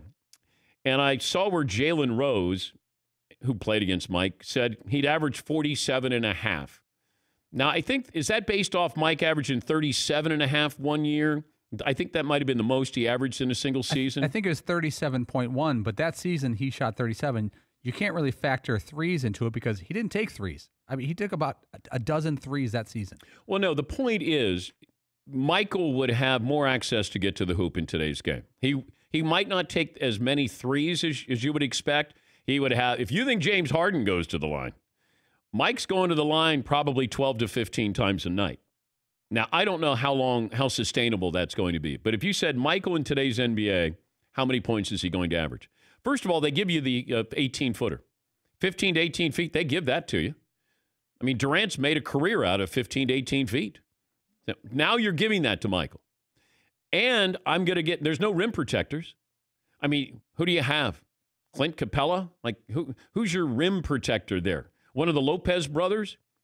So now I got Michael, who has free access. He's got the HOV lane to go to the hoop. And if I say go out and score, and nobody fouls, there's no hard fouls now. Michael would average probably, and Phil Jackson said this a couple of years ago when he was on the show. He said he would average over 40 a game. Now, I could see that. I mean, that's not a big leap. And Michael in his prime, if I said Mike in 1991, go out there, let's see what you do for a season. Playing in today's rules, can't put your hand on him. Go back and watch the video. When you watch the documentary, watch the physicality that was played back then in the 90s and the 80s. It was just different basketball. Now you can't put your hand on Mike. And you're going to give him a 15, 18-footer, and you're going to let him go to the hoop, and he's going to get fouled an awful lot. And then you throw in maybe, he adds more three-pointers, three-point attempts. Mike's going to average low 40s probably. That's not a stretch at all. And that's not one of those, boy, in my day, I remember. It's just, I'm looking at the facts here of how Michael played. Nobody guards. Who's guarding Jordan? How can you guard Jordan? I mean, Mario Elie is not coming out of retirement to guard Mike or Gerald Wilkins. Mike would average whatever Mike wanted to average. Now, would he average 50 like Wilt did? No, he would not. Just different back then. Mike would have to earn it, but being a great athlete, I mean, that's what happens. You just get tired. Every single night, Allen Iverson had to bring it, and I love that. The great scorers have to bring it every single night, and Mike brought it every single night. So if he averaged 42, 43, absolutely. 47 and a half, maybe not. But Mike could do what he wanted to do, I think, scoring-wise. Yes, Eden. It'd be interesting if Mike did play now, though, and he was actually a worse player because he took so many threes. Yeah, I mean, like he was so good because he was always going to the hoop or he had that mid-range jumper. But imagine that, just the freedom to just keep firing up threes, and then his percentage went down, and then he actually wasn't that good. Right. He would be called Airball Jordan. Yeah. Yeah. Yeah. Don't tell Mike I said that. Oh, he'll be mad. Yes, McLovin. Would he want to be like James Harden and run the team, or would we want to be a warrior and be like part of a dream team? Well, or a good team? Well, it depends on if it's at the early part of his career, he was James Harden. And then he realized, I got to win championships. So knowing what he knows now, he could be a statistical anomaly, or he could, I don't think he's averaging 44 a game and they're going to be winning championships. I think if he's averaging 34 a game, they're winning championships because he would build a good team around him. I think that would be important to Mike. Knowing what he knows now of what those championships did for his legacy, then yes, he would. I don't know if he would want to average 44, 45 a game. He could do it, but I don't know if it would be to the detriment of the team. Yeah, Todd. When exactly did things change? Was it because of the bad boys, where now we've got these flagrant ones and flagrant twos where they can beat the crap out of each other in the 80s and 90s, and now you can't touch each other at all? Was there a specific moment or team? Well, the bad boys didn't help. The Knicks didn't help, and Cleveland Cavaliers didn't help. You got Chuck Daly's team, you got Pat Riley's team, and Mike Fratello's team. The Knicks nearly ruined basketball with that style. I mean, it's the brilliance of Pat Riley that he could have a different style than Showtime to what he had with Greco-Roman wrestling with the Knicks. But, yeah, they allowed the physicality, and I never understood that. It's like hockey. I remember, this is years ago, talking to Wayne Gretzky, and I said, how would you do in today's NHL? And he goes, I would struggle to get 50 goals in a season. Now, Wayne, of course, he would not play up his abilities, and he would probably do better than that. But he said the rules don't allow for the great players to be great. There's no free-flowing movement there. And he said, that hurts hockey because you'll watch and you'll go, I don't know who's great because we don't allow them to be great. We allow people who have lesser ability to be able to dictate the style of the sport. And I'm paraphrasing him, but basketball was the same way. All of a sudden, Anthony Mason is going to have an impact. These physical guys. And that's not how basketball was meant to be played. Yeah, Paul. The byproduct, and you talked about this a long time ago, Dan, on the show, is that scoring went down in the NBA, and that really hurt with fans. 86-87 season, the average NBA team scored 110 points exactly per game. A decade later, it was 91.6. It went from 110 to 91 in 12 years. And then if you go back to last year, 111 points per game is the average NBA team scores. That's the most in 35 years. There's just more freedom. You're spreading the floor. And if I spread the floor to allow Jordan to, I mean, it's not fair. It wouldn't be fair that if you spread the floor and then you gave Michael the ball at the top of the key and you don't have a Shaq down there. You don't have a Ewing down. I mean, like, you don't have a menacing big man down there. He's just going, he's going to take it and take it and take it and take it. Yeah, Paul. We talked about the Steph Curry effect about 4 years ago when Steph was the MVP, the 15-16 season. NBA teams averaged 102 points per game. Now it's up to 111. Yeah. That's only 4 years ago. I mean, it's commonplace to have games that are in the 120s. There were times when I remember doing highlights and it would be 90 to 86, and you'd be like, God, this is bad basketball. It was just two big heavyweights leaning on each other, and it wasn't fluid. It wasn't good basketball. Yeah, McLeod. What if he did like Harden and did all the flopping around the 3-point line, though, and he shot 27 free throws a game? That would be terrible. You know how Harden just stands up there and gets the foul? I don't remember Michael flailing. You know, when you think about it, I don't remember him. I think when he got contact, it was real contact. There'd be times when guys would drive down the lane, you know, the Stars, and then you'd just hear and one, and I'd go, who? And guys would look around and go, who's the foul on? And then it looked like the official was just saying, hey, sorry, I gotta give you a foul here. Hey, I didn't foul. I know, but that's Michael Jordan. That's Larry Bird. I'm sorry, I gotta give you a foul here. Yeah, Paul. Just to put it in perspective, 3 points attempted per game per team. So, like, how many times a team attempts a 3 per game? When Michael Jordan was a rookie, teams averaged 3.1 attempts per game. What do you think it was last year? 3-pointer per attempts. Team. Yeah, so like the average team goes out. The average team, not the Rockets, the average team attempts how many threes per game? Again, 30 years ago, it was 3. I'm going to go 23. You're way low. It's 34 attempts per game. For each team? Yes. Wow. And it's going up and up and up. 4 years ago, it was 24. Now it's 34. Eventually, it will change. Eventually, it will change. It will. Somebody will have a different philosophy. I still maintain that one day somebody's going to say, hey, you know what? Deal with our big men. You know, we're gonna dominate here. And then you're going to have to play defense. Then you have to put bigger players on the floor. Like it's going to, something will change. It does, you know, all these sports.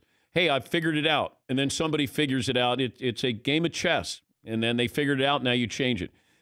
I don't know if we continue to do basketball, 3-point shooting basketball like this. In 10 years from now, when we look back, I might go, man, I was a fool. But I think you're going to have a team that will be counterintuitive to what, you know, the game plan is. And that might change basketball. Another player might change basketball because of that. Just like Steph Curry did. Yeah, Paul. Another interesting stat, 3-point shooting percentage has not changed in 30 years. It's always anywhere from 33 to 35% by team. It's 25 years ago it was 35%. It's still 35%. I find that really interesting because we think we have better shooters now. We have more shooters, more 3-pointers attempted. Not necessarily better shooters, just the volume there. We'll take a break. Mike Tyson's talking about a comeback. Seriously, have that for you. Also, we'll check in with Brooks Koepka, see how he's doing during these quarantine times. And Mike Florio will join us in an hour from now to talk about the schedule release with the NFL. 19 after the hour, this is the Dan Patrick Show. Discover makes it quick and easy and free. Yeah, I said free, and it's quick and easy. Well, what do you get? Check your credit. Discover's now offering the FICO credit scores. It's used by 90% of top lenders and doing so for free. Even if you're not a customer, checking your score won't hurt your credit, and you can check each month for changes. The Discover Credit Scorecard, it's free for everyone. You're always checking things. Why not check something that can affect your life? Learn more at discover.com/credit scorecard. Discover.com/credit scorecard. Limitations apply.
Dan, we talked about this, the missing chunky turtleneck sweater. Todd could not find it. We scoured the tri-state area for replacements, and this is the closest we could find. This is for you, Todd. That more of a what kind of knit is that? With a stain on it. Well, that matches the one he had. So if you don't mind putting that on during the break, you could put it. This must be a medium or I wouldn't put it over that. It's pretty close. I think I have but XL. This is what I love, the red chapstick. Let's give it a shot. Extremely red lips. He looks like glazed. So Fritzy has got that on. The chunky oatmeal turtleneck is back. Yeah, Paulie. I'm 80% sure that's a women's sweater. It's definitely a women's sweater. It was sweater. purchased from the men's department, I can promise you. It's definitely not an XL male, or I put on 15 pounds since last night or something. One of the two. It looks good. If you think saying that's going to mean there's any shot of me wearing this tomorrow, it's going to be. Could you stand up? Let me see what it looks like there. All right. Yeah. I like it. Would you wear it to the party? I'll be wearing this for exactly 8 more minutes. Okay. Kind of a buzzkill there. Thought we were going to get you to wear it tomorrow night. Tradition unlike any other. If it was a male-sized XL, then maybe you'd have a shot. All right. Yeah, that's a woman's XL. Okay. That sweater's it was in the men's department, but unfortunately. So you could just tell because the collar, the little collar is just so big. There's a lot going on here in the neckline. Men's tend to be a little tighter. Are you getting claustrophobic? Not yet, but if I kept this on for more than another 10, 15 minutes, it's very astronaut feeling thick, like I'm being slightly strangled. Mailroom time. Oh, some more patches here. This is the City of St. Mary's Fire Department. This is Steve and Andrea, City of St. Mary's, Kansas. Well, thank you. Thank you very much. I'll add it to the growing wall that we have. This is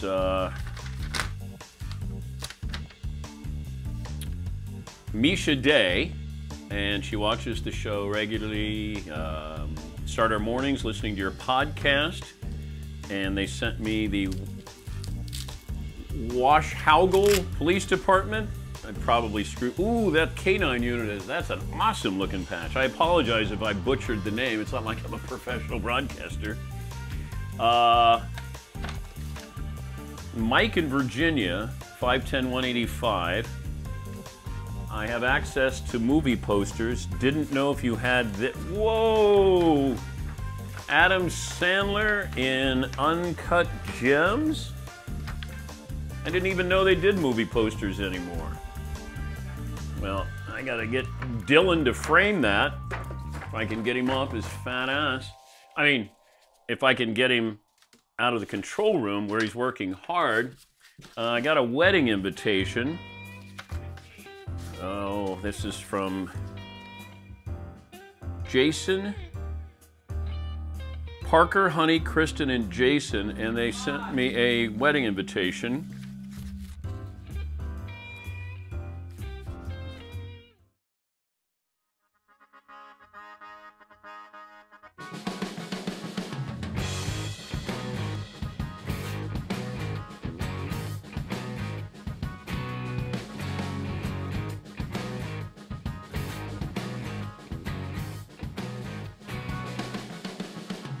Get to your phone calls coming up. Solar Brooks Koepka recently donated $100,000 to his foundation that will go directly to the Community Foundation's COVID-19 Response Fund for Palm Beach and Martin counties. And Brooks Koepka, who I believe just turned 30 a couple of days ago, joins us on the program. Hey, good morning, Brooks. How are you?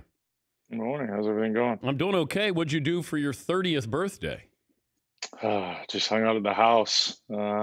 Just relaxed here, celebrated, and just trying to make the best of a bad situation. I heard that you went alcohol free for a little while. Yeah, I did. I went 30 days. It didn't go 31, so no chance. It was. How was it was very tempting. How was 31? 31 hurt. I did not. It felt like yesterday. What's your go-to? Michelob Ultra. I like Michelob Ultra. It's good, man. It's nice. It's perfect, especially down here, man. It's warm. It's fun. It's perfect for the pool. Why is it I played? Well, Dog's going nuts. What kind of dog you got? I got a black lab. Oh my God. Barking. She's Jenna's taking her out now. that scared me there. Why is it I play better when I've had a couple of beers when I'm playing golf? It's so funny. Everybody just gets so relaxed, and it feels, they're not afraid to screw up anymore. It's amazing. You watch guys. It's literally there's that right zone though you got to be in. Yeah, you can get overserved a little bit too much, and then it's not very good, and then your game goes to crap. But there's a right amount. You got to find that perfect amount for you. There is a fine line where it's like darts or bowling, where you go, man, I'm killing it, and then you have that next beer, and you go, I'm getting killed. I'm not any good at this. Yeah, that's the way I am. It's golf. Amazing. You watch it every amateur, and then especially like the pro-am. Sometimes the guys are so nervous when they're playing with us. You're like, I know it's early, but you want to have a drink and help loosen them up. It makes it fun. Have you ever played in a pro-am where the amateur was playing better than you? I don't think so, but I had to think about it, so I don't know if that's a good thing or a bad thing. Do you ever have bets with people because what would you be, a +7, +6? I guess, yeah. If you put it in that somewhere around there, well, I'll bet the guys every once in a while and see what they've got. It's fun, man. You watch them get a little nervous, and because they're obviously, it's fun for them. They're taking it really, really seriously, as they should. I would if I was in that situation, and they try to take some dollars off us. Yeah, but you appear to be at like stealth with your trash talk. Like you don't strike me as outwardly, but it feels like you could be pretty good with just a side little jab there. How would you rate your game? I like my trash talking skills. I'm pretty good. When you played against I'll Jordan, do it kind of just as I walk by a little bit, so you don't get to see me or really say anything back. You can't do anything. Like just a whisper? Yeah, just enough where, I'm walked by and I'm like, oh, he definitely heard me, but he might have, you're not really sure. When you played with Jordan, trash talk? Yeah, I did. You have to. Why not? And then he shut me up pretty quick. I think that was 4 or 5 years ago when I did that. How does he shut you up? We were playing. Old Palm, I think, down here in Florida. Yeah. MJ, he was up. He was up on me a little bit earlier, then I got up on him finally and turned the tables, and then we're on 16. Or we're walking on 17 tee, and I'm giving him shots on 17 and 18.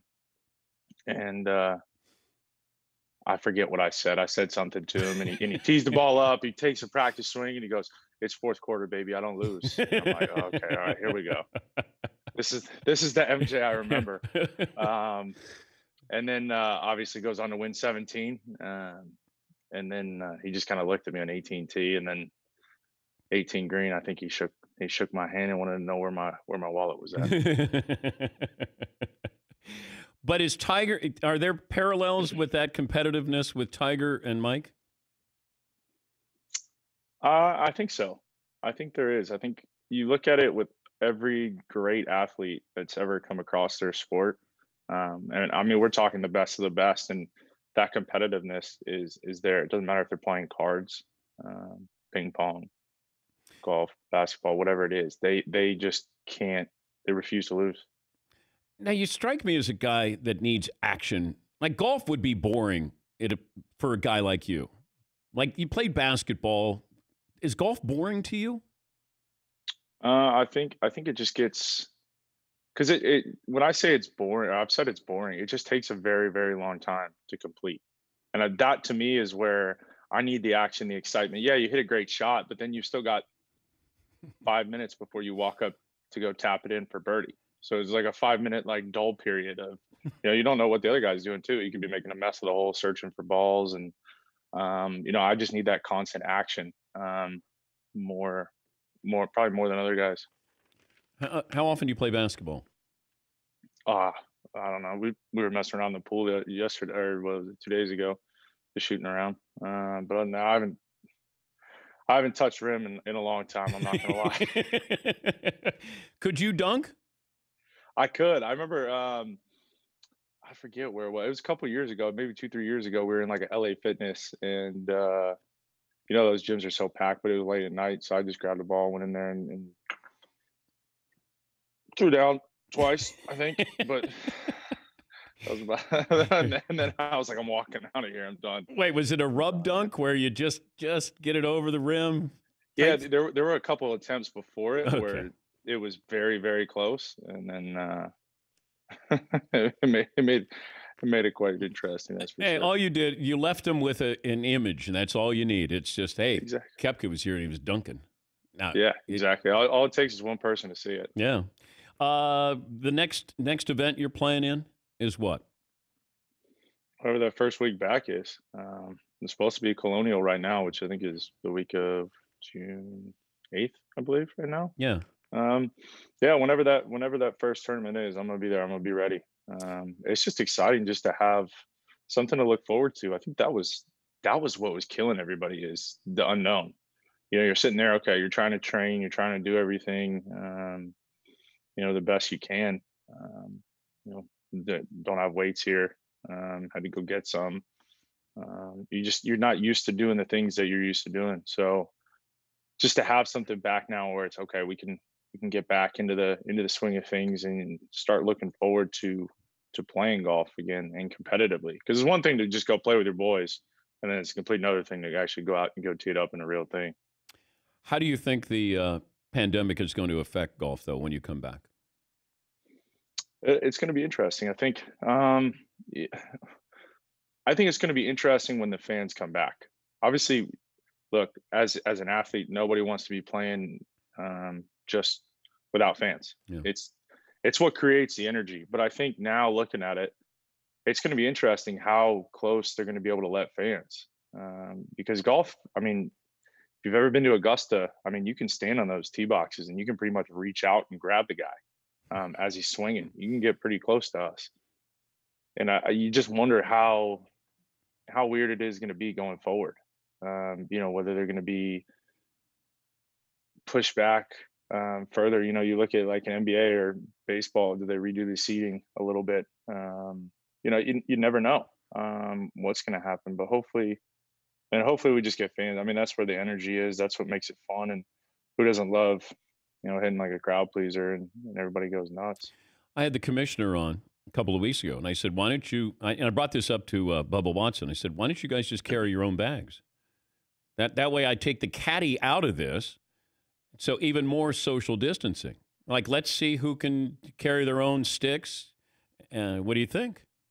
It'd be interesting. I think it'd actually be a lot of fun just to watch some of these guys attempt to carry their own bag. I don't think some of them have ever picked up their bag in their life. Who wouldn't it would be fun. Who wouldn't make it 18 holes carrying their own bag? Who wouldn't make it 18 carrying the bag? I don't know. I actually don't think Bubba would. Bubba would be complaining how heavy the bag is the entire time. I love the guy, but there's no way he makes it around 18 with that bag. Isn't he always complaining about something? Yeah, it's great. I love it. Yeah. I think it's hilarious. He's a good dude. He's a good dude deep down. You just got to get to know him. What do you think Thanksgiving's going to be like at Augusta? It's going to be way different. I don't think anybody know even what to expect. It's going to be so cold. Ball's not going to be flying far. Is it overseeded? What are they going to do? Is there actually going to be rough? Those holes are going to play long. The wind direction, I think, switches. I don't know that for a fact, but somebody told me that a couple weeks ago. It's every par 5 basically plays into the wind, from what I was told. So it's going to change the golf course. I think you'll see scores around even par instead of that 12, 15 under that you've been accustomed to. And I think it could really affect that back 9. You see, obviously 11's hard, 12, there's plenty of water balls. 13, you might not be able to get there anymore. And 15, be in the par 5, it might not be as exciting as a finish. I was able to play Augusta a couple of times, and I came back and told my friends, I said, what's weird is you stand on 12, and you're playing 12 just like everybody plays 12. I'm playing at the same yardage that you are, and you stand there and you go, when you watch on TV, you go, why is that a big deal? And then you get there on 12 and you go, 11 pin, I'm looking at the flag. 13 tee box, the trees, I'm looking at how they're blowing. Like you factor in, it's sensory overload there with a shot that's 149 or something like that, and it's like you get demons in your head. What do you think when you get to 12? You try to think as little as possible. I'll never forget, like last year when I hit in the water on Sunday. It's interesting because I actually backed off the shot before I went in. Because you felt the wind direction, I think it was just supposed to be a little bit in and maybe out of the right. Or no, it was supposed to be in off the left, and I felt it go in off the right. So it just kind of confuses you a little bit. And then all of a sudden you back off, and then I look over 11 pin, like you said, and now it's going downwind. And you're like, what? They're like, come on. And then, you look up at the trees in 13 and they're going sideways, and then it doesn't feel like there's anything. It's just, you got to hit it at the right time and get quite lucky, to be honest with you. It's interesting. And then on top of that, you got everybody hooting and hollering when it goes in the water. And it's just, it could be a really great tee box if you hit the green, and it is miserable when you got to walk another 100 yards in front of you and drop. And those fans are right on you. I mean, the holes are so compacted. I mean, they're there. They're right there as if they're walking with you. They're carrying your bag. I mean, they're so close to you. What kind of grief did they give you on 12 on Sunday? I just remember. I remember actually laughing. I heard some guy just clear his throat a couple times. What is it to say you were choking? Yeah. Oh, wow. You could hear a couple of them. I don't listen. We get paid to put up with that stuff. It's fine. But I actually enjoy it. The more when the fans get into it and they chirp. I mean, it's fun. I would do the same thing if I was out there watching. Do they make you laugh? Oh yeah. I won't respond to. I usually don't respond to it unless it's quite funny. I'll engage with them, but other than that, I try to keep it to a minimum because you never know what's going to come out. Brooks recently donated $100,000 to the Brooks Koepka Foundation that will go directly to Community Foundation's COVID-19 Response Fund for Palm Beach and Martin counties. Hair looks good. Looks nice and tight there on the sides. Your girlfriend do the honors there? Yeah, it's coming back. She. I think you should go mullet. Well, for a while, I wasn't sure if I was going to have anything, man. I didn't know what was going to, this side, you could still see there's like a little gash, or I don't know what you want to call that. It's like a Vanilla Ice where he had the lightning bolt in the side of his head. Exactly. That would have been a great little cover up too. Just start throwing those stripes down the side. You can still do it. You got a little time before you're getting out of the house there. I'll pass at this point. Hey, it's always great looking for Andy to go back. Always great to talk to you, Brooks. We appreciate the time, and we'll look forward to seeing you in June. Yep, you got it. Thanks, guys. All right. We'll take a break here. Your phone calls coming up. We'll update our poll question after this, and Mike Florio from Pro Football Talk coming up here on the Dan Patrick Show.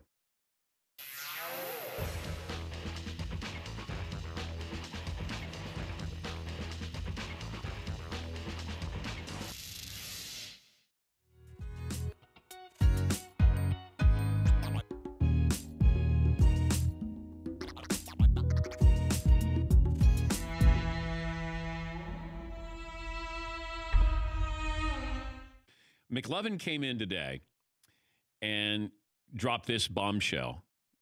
Go ahead. Well, I just asked, is Derek Jeter overrated because he played in New York? Okay. Are you saying it or asking it? I was asking it, but I am now answering yes. Okay. I mean, if he was in Kansas City, he'd be a slightly better hitting Omar Vizquel and worse fielding, by the way. He just, big limelight. I mean, in an era where shortstops were hitting hundreds of home runs, he hit a lot. He hit 260, but they're all to that short porch in right field in Yankee Stadium.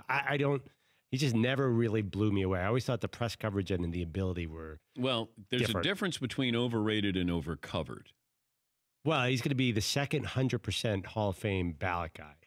And he's definitely not the second best player to go in the Hall of Fame in the last 10 years. No, he's not. But I do think that there is this mythical, magical lens that we view Derek Jeter in. That he was every day and he was clutch and, he won, he played. In today's era, if Jeter was just coming in, he would not be the same player that he is right now, or that he was during his career. He would be built differently. He would play differently as well. Is he? I think he's overcovered. Maybe as a result, maybe it's semantics that he's overrated. Yeah. Great player, obviously. You're a Vizquel guy, as I recall. Well, he gets lost in all of this. If you said, Vizquel was a good hitter, not what Jeter is, but he was every bit and then some the fielder. Vizquel was just spectacular. God, did he have great hands. But he's like in the conversation as the best ever, though, right? Best fielding shortstop. He's in that conversation. With Ozzie Smith. I think he's better than Ozzie. Ozzie was flamboyant. And Ozzie played in big games, had the big home run in the postseason against the Dodgers. But Vizquel kind of toiled along in obscurity. I marveled at his hands. I thought he had the best hands of any shortstop I ever saw. And I don't know if they're going to put him in.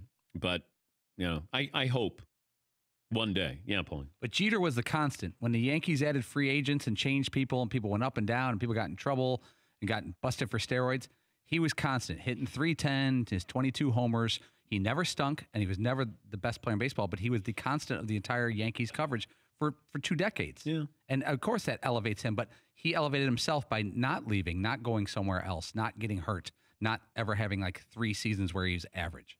But he's not better than Cal Ripken. Oh, well. Jeter was never MVP. Yeah, he's topped 5 a couple times.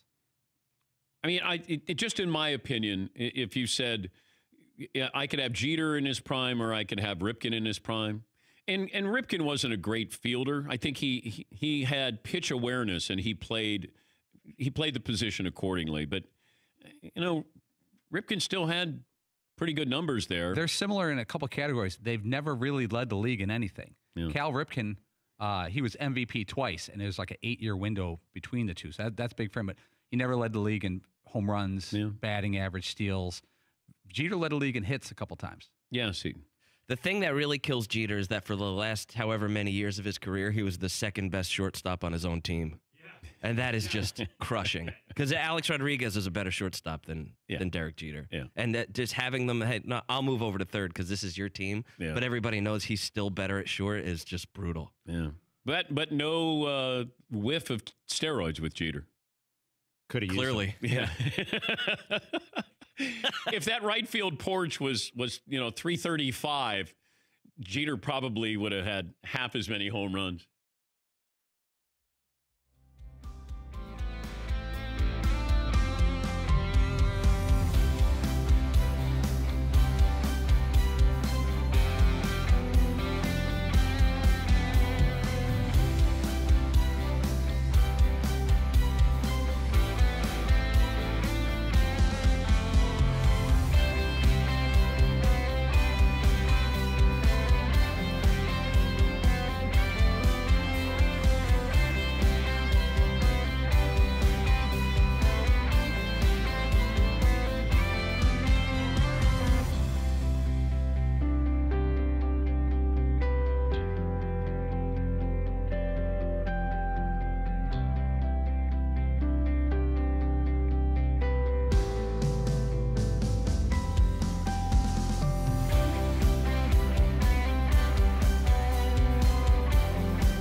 Two, three, four.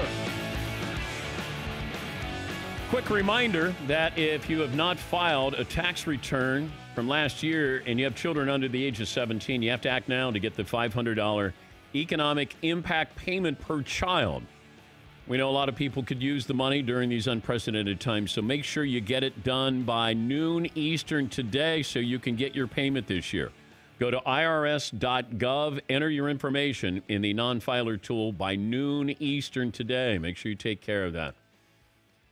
It's been a fun show. I always love talking to Patrick Ewing. And Brooks Koepka, I think, is a sneaky good interview. I remember when people were talking, we were asking about, hey, what about Brooks Koepka? And, people said, well, he doesn't do many interviews. And this is a couple of years ago. And I said to Fritzy, let's just try it. It looks like he's one of those guys who's got a personality, probably doesn't share it just by the way, his demeanor on the course. And then he started to win. He's got 4 majors. And then that first time we had him on, he was fun. Made fun of this medium shirts that he wears and got a sneaky sense of humor. It's good to have him on. I got this Mike Tyson story. Let me get to John in New Zealand. Hey, John, good to have you back. How are you? G'day, Dan. Danette, shout out to all the backroom boys, Mario and the crew. Dan, I think I may just have been listening to you guys for too long because Paulie said that he would gladly turn in his sister if she had Patrick Ewing's medals. Yeah. And immediately I thought, well, that's because he can't turn in his dad because his dad's dead. Wow. Where's that from? Well, John, from all the way from New Zealand, and you take a shot at Paulie. Well, all I can say, Paulie must be proud of me. I'm not even sure that makes sense, John. I'm not even sure where the bit is there. Quite aware my dad's dead. Wow. Wow. You have been listening too long, John. And my dad was alive, and he stole Patrick Ewing's medals. I would have turned his ass in. I love Patrick Ewing. No offense, Dad. Thank you, John. That's John in New Zealand with his shot at Paul. I normally don't feel bad for you, Paul, but in that situation I did. I just didn't know where the analogy was. He's like, yeah, you're turning your sister because your dad's not like, well, my mom's still alive. You could have made the same joke and used my mom. She's perfectly fine. Yes. Well, when we had the director on from The Last Dance, and he was talking about how, well, the episode, the toughest question was definitely asking Michael Jordan about his father dying and all of that stuff. And, it's just so difficult to, ask people those types of questions. All I could think of was how that was like one of my favorite bits we have going is whose dad is dead. It's like one of the funniest things. This show leads the league in dad dead humor with Fritzy and Paulie and myself. Yeah. At some point, Andrew's going to be like, well, I don't know. I'll call my dad. Yeah, and ask him what he thinks. I know. Yes, McLovin. By the way, John in New Zealand, he might be the nicest guy I've ever met in person in my life. Oh, that's the funny thing. He's a sweetheart. That's why I went. John from New Zealand is going to do this to Paulie? Man. Made to take a 27-hour flight to kick his ass. I don't know if you saw this training clip of Mike Tyson recently. It went viral. I guess he might try to come back and do some fighting. He's 53 years of age. I guess it's a good time to come back. I have no idea. The trainer, I don't know if this is his trainer, said, I didn't know what to expect. Rafael Cordero, he hasn't hit mitts for almost 10 years, so I didn't expect to see what I saw. I saw a guy with the same speed, same power as a guy 21, 22 years old. All right. Well, I mean, if George Foreman did it at, 48, the trainer says it's not a joke. I believe Mike could fight. I don't know what to tell. I don't know what I can tell you. If he wants to do something in the future, we'll be ready for that 100%. His next session is scheduled for today. Could you imagine a third fight with Evander Holyfield, according to the trainer? No. I'm not that desperate. I'm not that desperate for live sports there, but look, it's good to see Mike, hitting the mitts, hitting the speed bag, because he looks like he needs to get in shape a little bit. He still has that power. Can he How long can he, boxing, you can tell, you go, oh, those are 3-minute rounds. Those aren't a big deal. Try it. Try a couple of them and throw punches. And then have somebody throw punches at you and you go, I'm winded. It's only been 2 rounds. Mike, the endurance part of this. Now, I don't know if you're going to have, geezer division where you got guys over 50 leaning on each other, but Tyson wants to get in and he, gets the black trunks and the black high tops. Come on in. Yeah, sure. Why not? Yeah, Paul. I was going to say, Dan, I think you're in the minority. I'd prepay for that fight today. Oh, God. If you told me that it would be competitive, like they wouldn't embarrass themselves, then I'd be fine. I just don't want them to get in there and all of a sudden they're gassed. They're leaning on each other. And haven't we turned the corner with the heavyweight division? Don't we have a little bit more of substance there with the heavyweight division? How about Mike Tyson versus Tyson Fury? No, that wouldn't go well. Mike would have to get a certain opponent, a specific opponent. It'd have to be somebody who basically was a tomato can, because that's what Mike had his career built on. That Don King did a wonderful job in creating this image, this superhero. We've not seen anything like this. The punching power. People actually debate how would Mike Tyson do against Muhammad Ali. I mean, that's embarrassing if you know boxing and you're actually debating. LeBron and Michael, you might not think that's close. Tyson and Ali, not even in the same ring, not even in the same building, not even in the same stratosphere. Ali, with his size and his reach, it would not be fair. That's why Mike didn't want to fight Lennox Lewis. And Ali could take a punch. Mike couldn't, Buster Douglas gave him trouble. If you had height and had reach on Mike and you made him go past 3 rounds, he had to box, and that's where Mike ran into trouble. Plain and simple. Evander Holyfield, you'd think, wouldn't be able to last. But he did because he outboxed him. He frustrated Mike so much he bit his ear off, part of his ear. Ali would frustrate Mike so much. Go back and look at the young Ali. Man, oh man. He was so brilliant.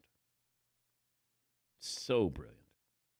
And that ability to have that kind of footwork, that speed, and talk a game. I mean, he would be in Mike's ear. Well, not in his ear. But he'd let Mike know. But no, that would not. There's no debate there. Mike was he was a phenomenon. And that was 1986, I think, on the cover of Sports Illustrated. And that next week is the first time I met Mike Tyson in the Catskills. And he was raw as raw can be. There was no charm. Now, we've since had him on, and he's got a wonderful personality. But back then, he was all business. And he was rough around the edges. But if he wants to come back and somebody wants to fight him at the age of 53, and, well, they'll sanction anything now. They can probably get that to happen. Mike Florio joins us coming up. Talk some football with him after this.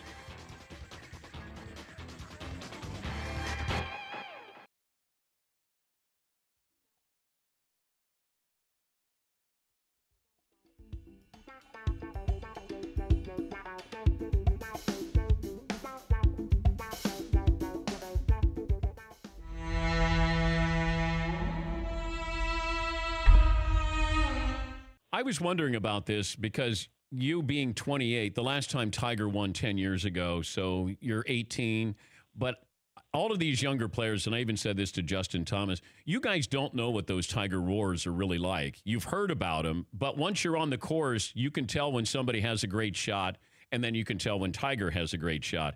You're playing behind Tiger. Could you tell the difference between a regular roar and then something that Tiger did? Oh, it's so obvious. It's so obvious. You get anybody else in the field makes a birdie, and you might hear like a little applause. And then if Tiger, once he even makes contact, you know what shot he's hitting. I mean, that's how loud people are when they're hitting. And then, when he stuffs it in there or makes a birdie putt, I mean, it feels like the whole crowd roars. And then when they're putting it up on the leaderboard, you can kind of hear another roar from 3 holes ahead. And then you hear another hole when they just change the leaderboard. I mean, just everyone's cheering for him, as they should, man. He's the reason I'm playing. He's the best to ever play the game. So it was fun to compete with him. How cool was that he waited for you to congratulate you?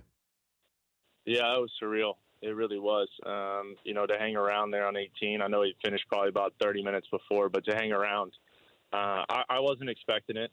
It was probably the coolest gesture he could have done, and it was fun going toe to toe with him and Adam Scott, the two guys I looked up to my entire life, and to battle it out with them. I mean, if you'd have told me when I was 12 years old that would have happened, that would have been a dream come true.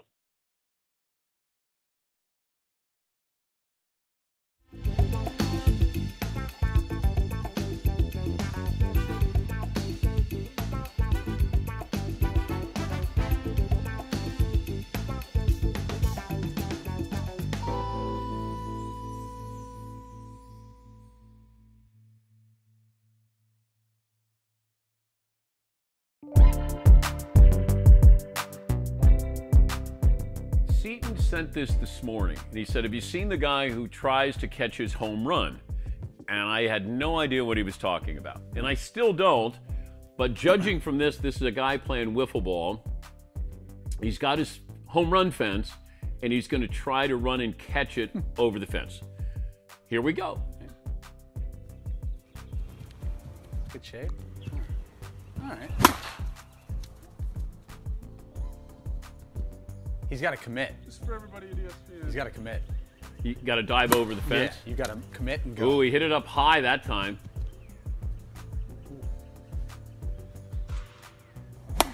Oh, it's just changing shirts and. Great exercise. I wish y'all knew how hard this was. Oh my God. Oh! Let's go. Yeah. See, unlike every other person does these videos, he showed the leading up videos. Yeah. Not just the one that worked. I gotta figure you have other things to do during the day. No? No? Like, what did you do today, hon? I caught my own home run. Wiffle ball. Oh, so you've been doing that for the last 6 days. Yeah, but I finally got it. You gonna get to that drywall you haven't finished? How about some yard work? Yeah. Oh, I'm going yard, honey. Yard work. I'm going yard. That does.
Buckle up, boys. Time to go to work. I'm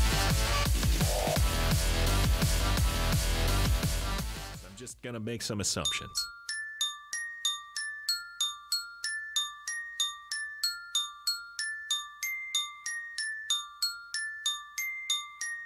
Dan Patrick. Welcome to the Dan Patrick Show. I'm paying somebody to redo a 1973 RS Porsche. Subtlety be damned.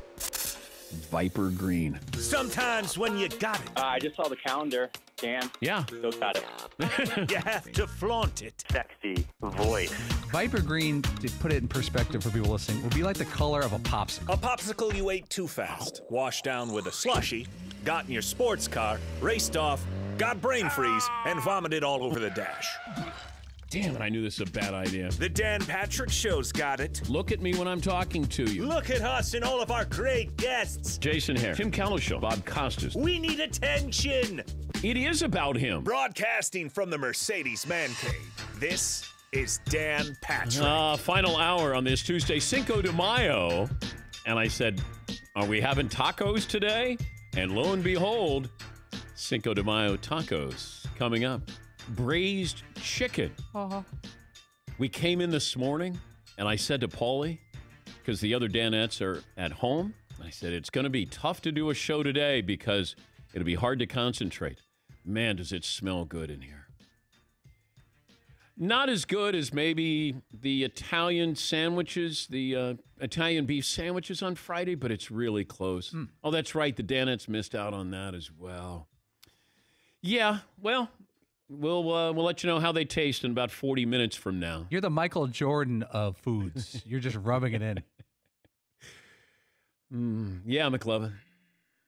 I'm cooking some nice soup here, Dan. Some soup. Do you cook soup? Well, you open the can, you throw it in the pot. I mean, Yeah, I didn't know if you cooked it. You heat? I think you heat soup. Yeah, that would be more heaty. I know. Talking about the heat and the heat. All right, final hour. We'll talk to Mike Florio. I don't know how he is going to spend his Thursday night, the 3 hours that they have for the schedule release with the NFL. Man, I give it to the NFL. Full speed ahead. Do not pass go. Do not collect $200, man. There's like, we're going straight ahead. We got football coming up here. All right. Maybe you do. And here's your schedule. I want to know what happens if you don't have a 16-game schedule. Where do you take the games from the schedule? Do you take games that are non-conference? You got to have the games within your own division. I'd be curious about that. Let's say you have a 12-game schedule. Let's just worst case scenario. Do you work your way back or from front to back with your schedule? That's what I'm curious. If I have to eliminate, let's say 2 games or 4 games, how am I eliminating them? No games in Mexico City. There's no games in London. So we'll talk to Florio about that. He'll join us coming up in a little bit. And as sports fans, we've been put to the test. We love competition. And ESPN is really putting that theory to the test because I watched Korean baseball. I did. Samsung Lions, who I had the under against the NC Dinos, and the NC Dinos beat Samsung 4-0 last night. And look, this is an interesting experiment we have for sports fans now. And, you know, if you're trying to get young kids to watch baseball, will young kids watch Korean baseball? They have the bat flip. Hey, Skippy, let's watch the Korean Baseball League. They encourage a bat flip here. You know, there's no brushback pitches after a bat flip here. I go back to the early days of ESPN, Australian rules football. I have no idea what the rules were, but I'll be damned if I didn't watch. Come back from the bar and you're like, what's on? Australian rules football. All right, the guy in the white trench coat. Yeah. And we'd watch. Darts, we'd watch. It'll be fun. I don't know if it's a distraction or not, but, you know, give it a go. Take a spin with the Korean Baseball League. And entertaining. Avery in Florida joins us. What's on your mind, Avery? Hey, Dan. How are you doing? Good, sir. So basically, I'm at work. I'd make it quick for you. I just wanted to thank you for a lot of these guests that you bring on. I'm 20 years old, and a lot of these guys I've never had a chance to listen to them speak, so it's very neat. The questions you ask them gives a lot of insight on what they've experienced in whatever profession it is they've done. And I'm a huge, I'm obsessed with golf, so hearing Brooks Koepka this morning was pretty special. Yeah, he's a good dude. Yeah, I like him. I think he's got a good personality. What do you do for a living, Avery? I'm going to school right now. My dream is to be a PGA licensed teaching pro, and I work at a private course over here in the Tampa area right now. Oh, nice. Any famous peoples come through? A certain, I won't tell you where I am at exactly because I could lose my job for that, but a certain quarterback of the Tampa Bay Bucks is a member. Has he been there? He has. I was 5 feet away from him the other day. How was said Hall of Fame quarterback his golf game? He's the most athletic dude I've ever seen in person.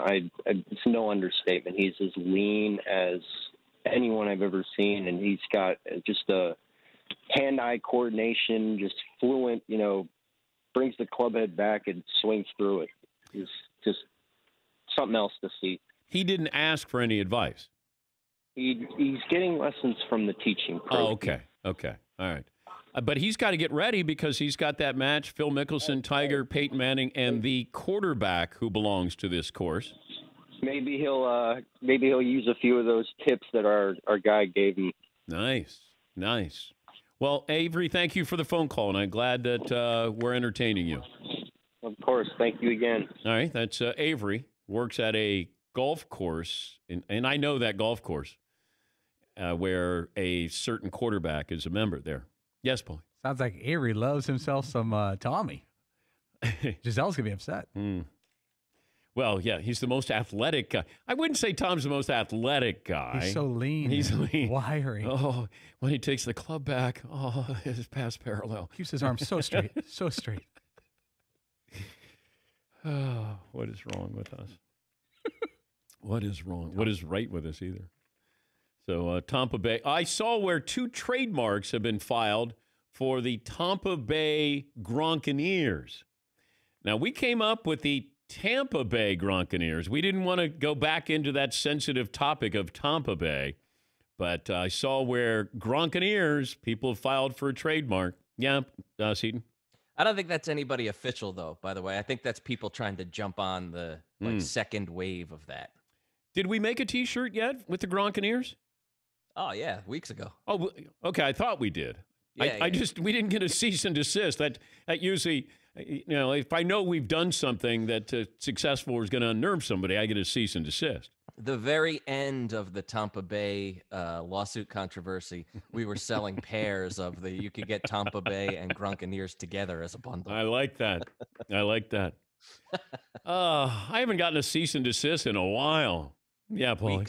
With Gronk's lawyers, it wouldn't be cease and desist. It'd be, bro, chill. That'd be the official letter. Bro, chill. Yeah, the Gronkaneers. God, I still laugh at the Tampa Bay. When I told my wife, I said, I got a cease and desist. And she goes, why? And I said, Tampa Bay. And she goes, Tampa Bay. And I go, we made T-shirts for Tom Brady going to Tampa. And she goes, oh, that's so corny. I go, exactly. That's right up my alley with my audience. It's corny. Like, who would come up with Tampa Bay? And then she goes, well, are you going to comply? And I said, oh, yeah, we're going to comply. But I had to read portion of the cease and desist. And then I said, let's make a T-shirt off of something that was in the cease and desist letter. That his name is Tom. His name is Tom. His number is 12. His last name is Brady. I said, Seton, we got to do his name is Tom T-shirt. Yes, Fritzl. And didn't we put something on the back? We appreciate the enthusiasm. Yeah, I know. Well, they were very, very nice. And as McLovin said, hey, this law firm is no joke. No, they're no joke. And we certainly respect that. They did their job for Tom. They did say that we appreciate your enthusiasm. I said, hey, we got our T-shirt here. We got another T-shirt. And you can check out those T-shirts, by the way, at danpatrick.com. All right, we got a poll question. We staying with that poll question there, McLovin? Well, yeah, I'm still surprised. If you could start a team with any center after 1985, who would it be? Shaq was the answer. Can I ask you that same question? What if it was college centers and you put in Ralph Sampson into that conversation? Who is the best college center during that era of centers? I didn't think Ralph was a great center. I think at 7'4", you'd not seen that before. I just, and it's not fair to Ralph because it's hard to live up to that, literally and figuratively. You're 7'4". I just didn't find him as dominating. Didn't you have that showdown with Sampson and Ewing? Yeah, that was 82-83 season. Yeah. So Ralph Sampson in college, he averaged 20 points and 12 rebounds basically for 4 years. Yeah. I found him to be an athletic big man. I didn't find him to be like Ewing was such a force. Alcindor was such a force. Bill Walton's such a force. Like these were true great big men and intimidators. I always thought Ralph, he may not have had that personality that he wanted to crush your spirit. And you know, if he played now, he'd be Porzingis, wouldn't he? He'd be a stretch 3 or whatever they call him now. But I'm sure I'm leaving out some centers, but if Elijah one was spectacular. He just was, both ends. He just so graceful. Yeah. Alcindor was graceful. Akeem had better footwork. Like, he had a point guard's footwork there. And, I would probably take him. David Robinson was wonderful when he was at the Naval Academy. There's a few, and then I'll leave them out. Like, Tim Duncan wasn't a big man. Like, you had to go out of your way to find Wake Forest. And then you'd watch and go, oh, okay, that guy seems like he's pretty good. Nobody thought Tim Duncan was going to be Tim Duncan because you weren't quite sure. Is he a forward? Was he a center? And I think going to the Spurs team that was already established, David was there. You ended up getting all-star lineup, Hall of Famers there. And Duncan was the quintessential. He would be almost, and maybe this isn't fair, a modern-day Bill Russell from the standpoint of, what do you want me to do to make the team better? Because I'm going to do it, and they would win. Now, he was a better offensive player than Bill Russell. Not as good defensively, but, Duncan was, when your nickname's the big fundamental, it's not like you're just screaming for highlights there. We didn't fight over the Spurs highlights back there in the Sports Center days. No, I want Duncan's highlights. Nobody did that. Philadelphia Inquirer columnist criticized The Last Dance for allowing Jordan to trample all over Jerry Krause. And the column, is this Mike Selsky? I think it's Sealski. Sealski. Yeah, he's the head columnist now for the Inquirer. Yeah, he said that basically they never should have allowed Jordan to trample on Jerry Krause, who's now deceased. But in the column, he says that, this really tells you who Jordan was all about. It's harder to separate the entertainment and nostalgic value of the series from Jordan's agenda, from his desire to preserve his legacy, settle scores, and rub his status and greatness in the faces of his real and perceived rivals, one in particular, Jerry Krause, Bulls general manager for 18 years. Yeah, I understand this. I do. But that's who Jordan is. If you're going to show Jordan, then this is who he is. I mean, Jerry Krause is deceased, but that doesn't stop Michael from getting his side of the story there. Isaiah Thomas, I'm going to tell you my side of the story. That's what this is all about. It's a chance for Michael to, you can say set the record straight, but he's not really changing anything. This is who he is and who he was.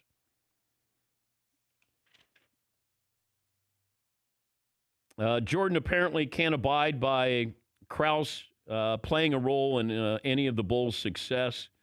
With a physique like a honeypot, according to the columnist, and an irascible disposition with his own opinions about how to operate an NBA team, Mike doesn't give Jerry Krause any credit for the Bulls' success. These are wounds that, the Isaiah Thomas stuff. I mean, there are people still talking about Isaiah not making the dream team. And I know that Isaiah has to answer this, but how could he answer to it? Hey, I'm one of the great point guards of all time. Maybe people just didn't like me. Nobody wants to. Patrick Ewing didn't want to talk about it today. Barkley didn't want to talk about it. Hey, I don't know. I don't know why he wasn't on the dream team. We do. There has to be a. It drives me crazy with this because you have the front office of the Pistons running the dream team. You have the coaching staff, right? GM. Couldn't they have just said, hey, we want Isaiah on this team? Do they play a role here? The reason why they don't play a role is I honestly think it was discussed privately. This is who this is who I want on the dream team. And they didn't want to hang with Isaiah. That's all. I mean, David Falk, Michael's agent, could have said, hey, by the way, I'm going to be the bad cop here. Mike will play. Because once again, they wanted Michael to play. Not needed, but they wanted to have the dream team. They wanted to showcase these players. They wanted to have global expansion with basketball. And it did. The impact of the dream team cannot be overestimated with what it meant in these soccer-driven countries now wanting to play basketball. That's what the NBA envisioned. That's what David Stern envisioned. And he told me that. That was the importance. We want to showcase our best players. We want global expansion here. We want our games to be broadcast in other countries. And you look at China before what happened, in the preseason. Doesn't that seem like a long time ago? And I mean, that's $1 billion enterprise, the NBA in China. And all these players growing up and seeing that. I just don't think they wanted to hang with Isaiah Thomas. Stockton was going to be on his own. He was not going to ruffle any feathers. John was just going to go in and be a professional and play. That's it. Barkley got to hang. Bird, Ewing, Jordan got to hang. We got Chuck Daly to play golf with every day. Here is Jack McCallum. He's the author he wrote the book on the Dream Team. And this, courtesy of Fox Sports Radio, Jack McCallum on Isaiah not being on the Dream Team. It's my best information that Chuck never went to the committee and said, I got to have my captain. So there was a lot more people than Jordan, involved in this decision. And McCloskey was a powerful member of that committee. I mean, Jack said that, he resigned because Isaiah wasn't on there. But my information is that there wasn't a lot of table pounding by the two Piston people that were in the best position to get Isaiah on the team. Yeah, we can blame Jordan. You can blame some of the other players there. But, I mean, the Pistons didn't. Chuck Daly was the head coach here. I just think this came down to the environment. They didn't want. Isaiah was a better point guard than John Stockton. If you're going to ask Michael to do something for you, now it did help Michael in the Jordan brand, but if you're asking Michael, hey, I need you to play for the Dream Team.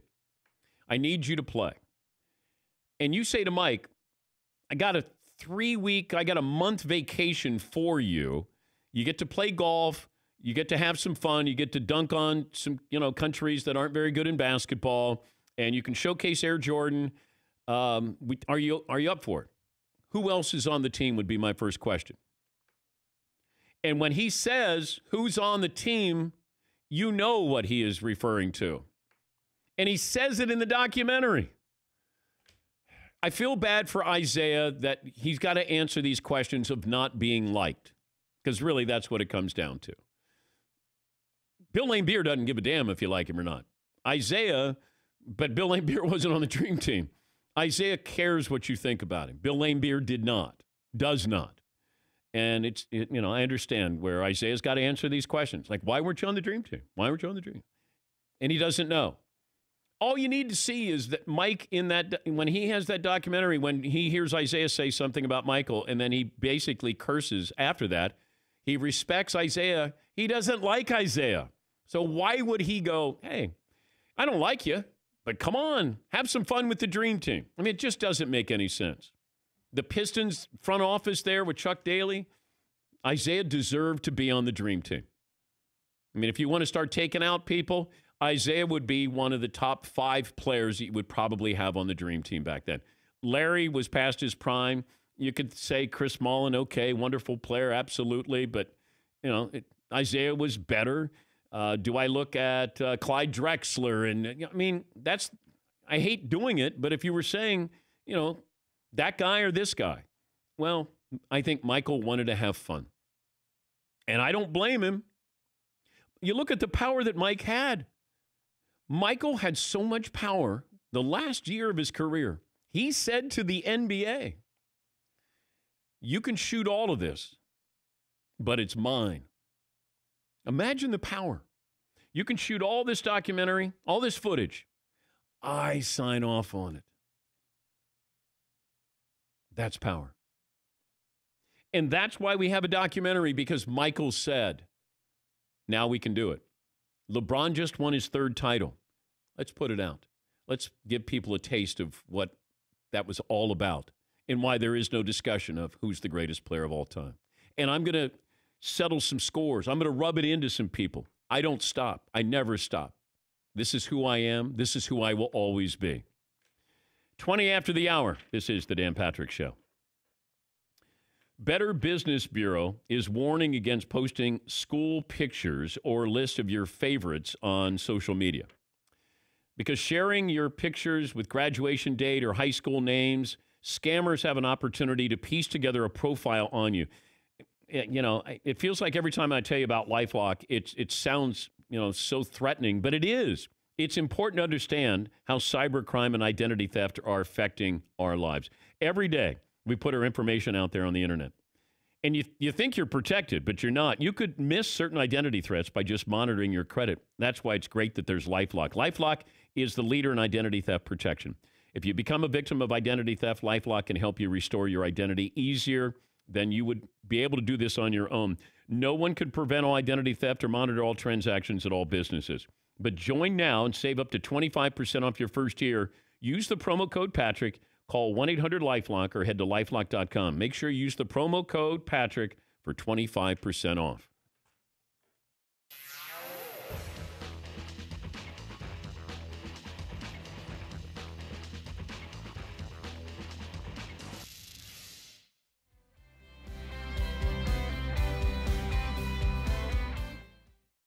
Fellas, as you know, today is Cinco de Mayo, and I translated that. It means 5th of May for those of you who don't speak Spanish at all.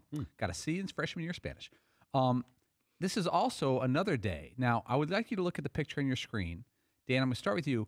When you were growing up, what would you call this type of sandwich? One word. Sub. Fritzy? A hero. McLovin? Hoagie. Seton? Sub. I went hero when I was a kid. I don't know where I learned it, even though I'm Midwestern. Now, this is interesting. Today is also National Hoagie Day. McLovin is from that area. It originated in the Philadelphia area. Andrew, can you guess what is considered the origin of the word hoagie? Gosh, I have no idea. I looked it up, and here's the first definition. No, I haven't. I think I might know it. Take a shot. Terry Hogue played at Georgia, and I think he played for the Philadelphia Eagles. That is incorrect. Oh. Here's the one definition. Darn it. There was a place called Hog Island. It was like a port, and the workers there, the Italian workers there, used to make these sandwiches, and they called them Hog Island sandwiches, and then it just became Hoggies or Hoagies. It was debunked by Bon Appetit magazine, and they said back in the 20s, a owner of a shop named Al De Palma saw some friends eating at this other restaurant and said, man, you got to be a hog to eat a sandwich that big. And these guys would order these big Italian sandwiches, but they didn't have a name. They were just big, like double-sized sandwiches. So he opened his own store and called them Hoggies. And people think because of the Philadelphia accent, they became Hoagies over the years. But Al De Palma in the 20s created the Hoggie, which is now the Hoagie. And today we also celebrate National Hoagie Day. I think it's the Terry Hogue thing. I think that makes more sense. But Makes McLovin, more sense to me, too. You don't have a Philadelphia accent. There really is no Philadelphia accent. We say the word water funny. Water. Yeah. Like Ed Werder? Kind of. Yeah, instead of water. There isn't a strong... Do you know... Have you guys ever noticed a Philadelphia accent? It sounds like this. Boo, boo. Yeah. Boo, boo. You stink, Santa. I love your theory. Terry Hogue got to the Eagles. I just looked up at 86. It's so random. It's a good bit. Yeah. Like I've been...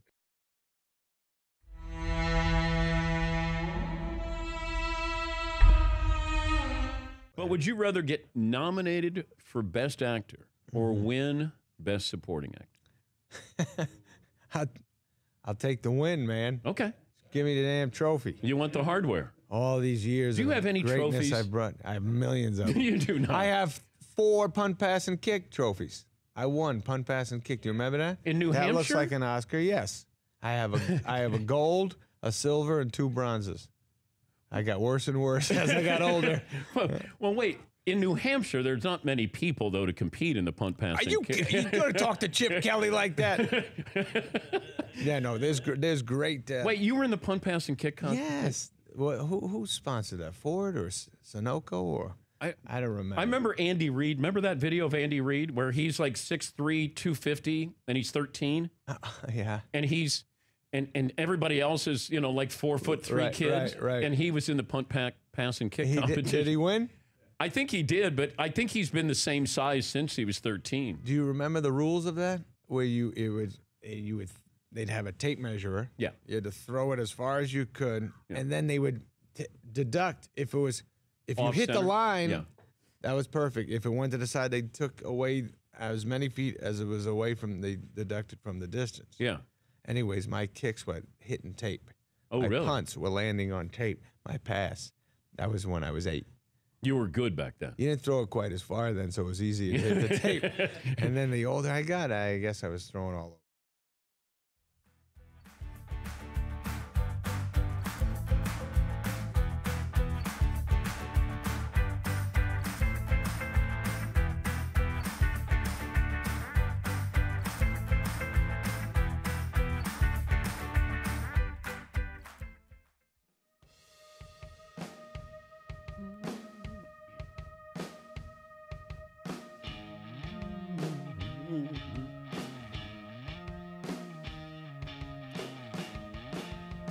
RockAuto.com, rock on. RockAuto.com, all the parts your car, truck will ever need.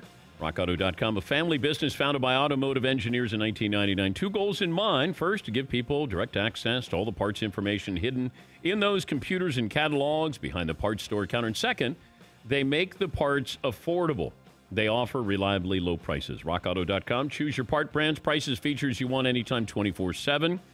And if you've been told dealer only or no longer available, don't believe them until you try rockauto.com. Make sure you tell them we sent you. Write Dan Patrick in the How Did You Hear About Us box so they know that we sent you all the parts your car or truck will ever need.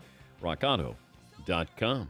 Mike Florio on loan from ProFootballTalk.com. And judging from the liquor stash behind you in the bar, Mike, you're doing pretty well. Well, yeah, not yet, though. Not this morning. It's still early. But later today, I'll be doing very well. All right. Well, thanks for joining us from the barn. The NFL's overall strategy here, full speed ahead, with the draft, we're still going to have it.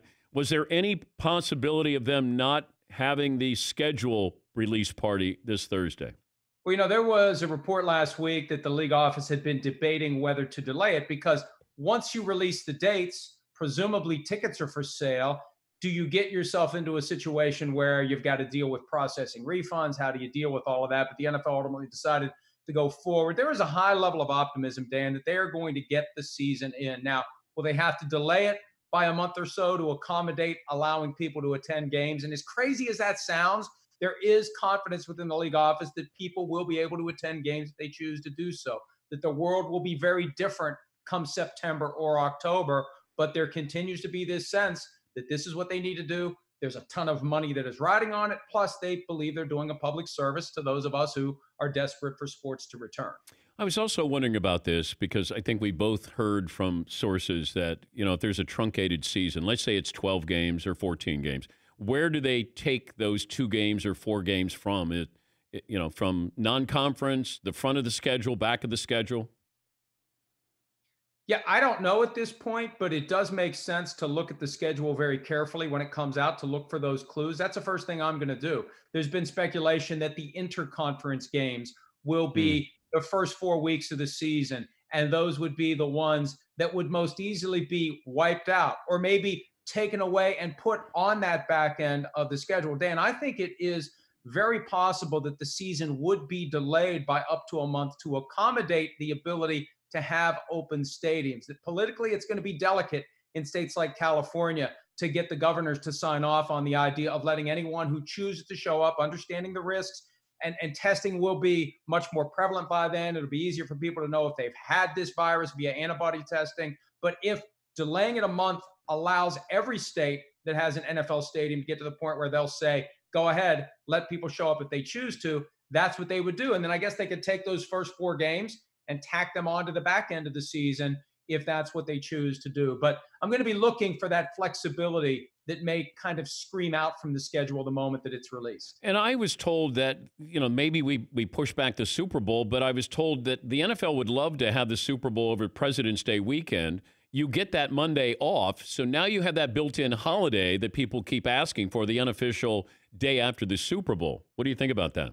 Oh, they've been trying to get the Super Bowl to President's Day weekend for as long as I've been covering the NFL, I think. They really want to do it, and an 18th game will do it. But before we get to an 18th game, this is a way to bump the Super Bowl back a couple of weeks and get it on President's Day weekend. But look, the mere fact that there would be a Super Bowl this year, given everything we've gone through in and of itself, is a holiday. So just getting the season in, getting the Super Bowl played. I know it seems weird now because we're still in the early days, relatively speaking, of this pandemic.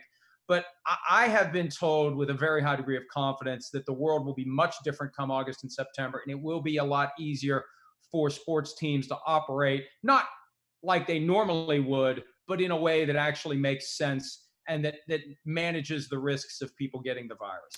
He's Mike Florio. You can check him out Monday through Friday, 7 to 9 a.m. Eastern. And he's also on the Dan Patrick radio channel. That's Sirius Channel 211. Best case scenario for Cam Newton now is what? Wait for someone to get injured. We had a graphic on the show yesterday of all the starting quarterbacks that were injured last year. Remember early in the year, Cam Newton was gone week 2. Ben Roethlisberger was gone week 2. Drew Brees was gone week 2, although he came back. And I think for Cam Newton at this point, with all the seats taken, with the Patriots showing no inclination to try to add him to their depth chart, you just wait for someone to get hurt and you just assume that it'll happen. And if it doesn't, well, you keep waiting.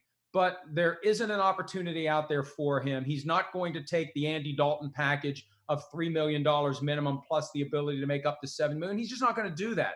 He's going to wait for someone to say, Cam, you are our guy. And the other reality too, and this is what hurt him this year, the inability to go get checked out by a team doctor because he's got the foot surgery from last year, the shoulder surgery from the year before that caused him to change his throwing motion. Dan, that's how serious that situation was.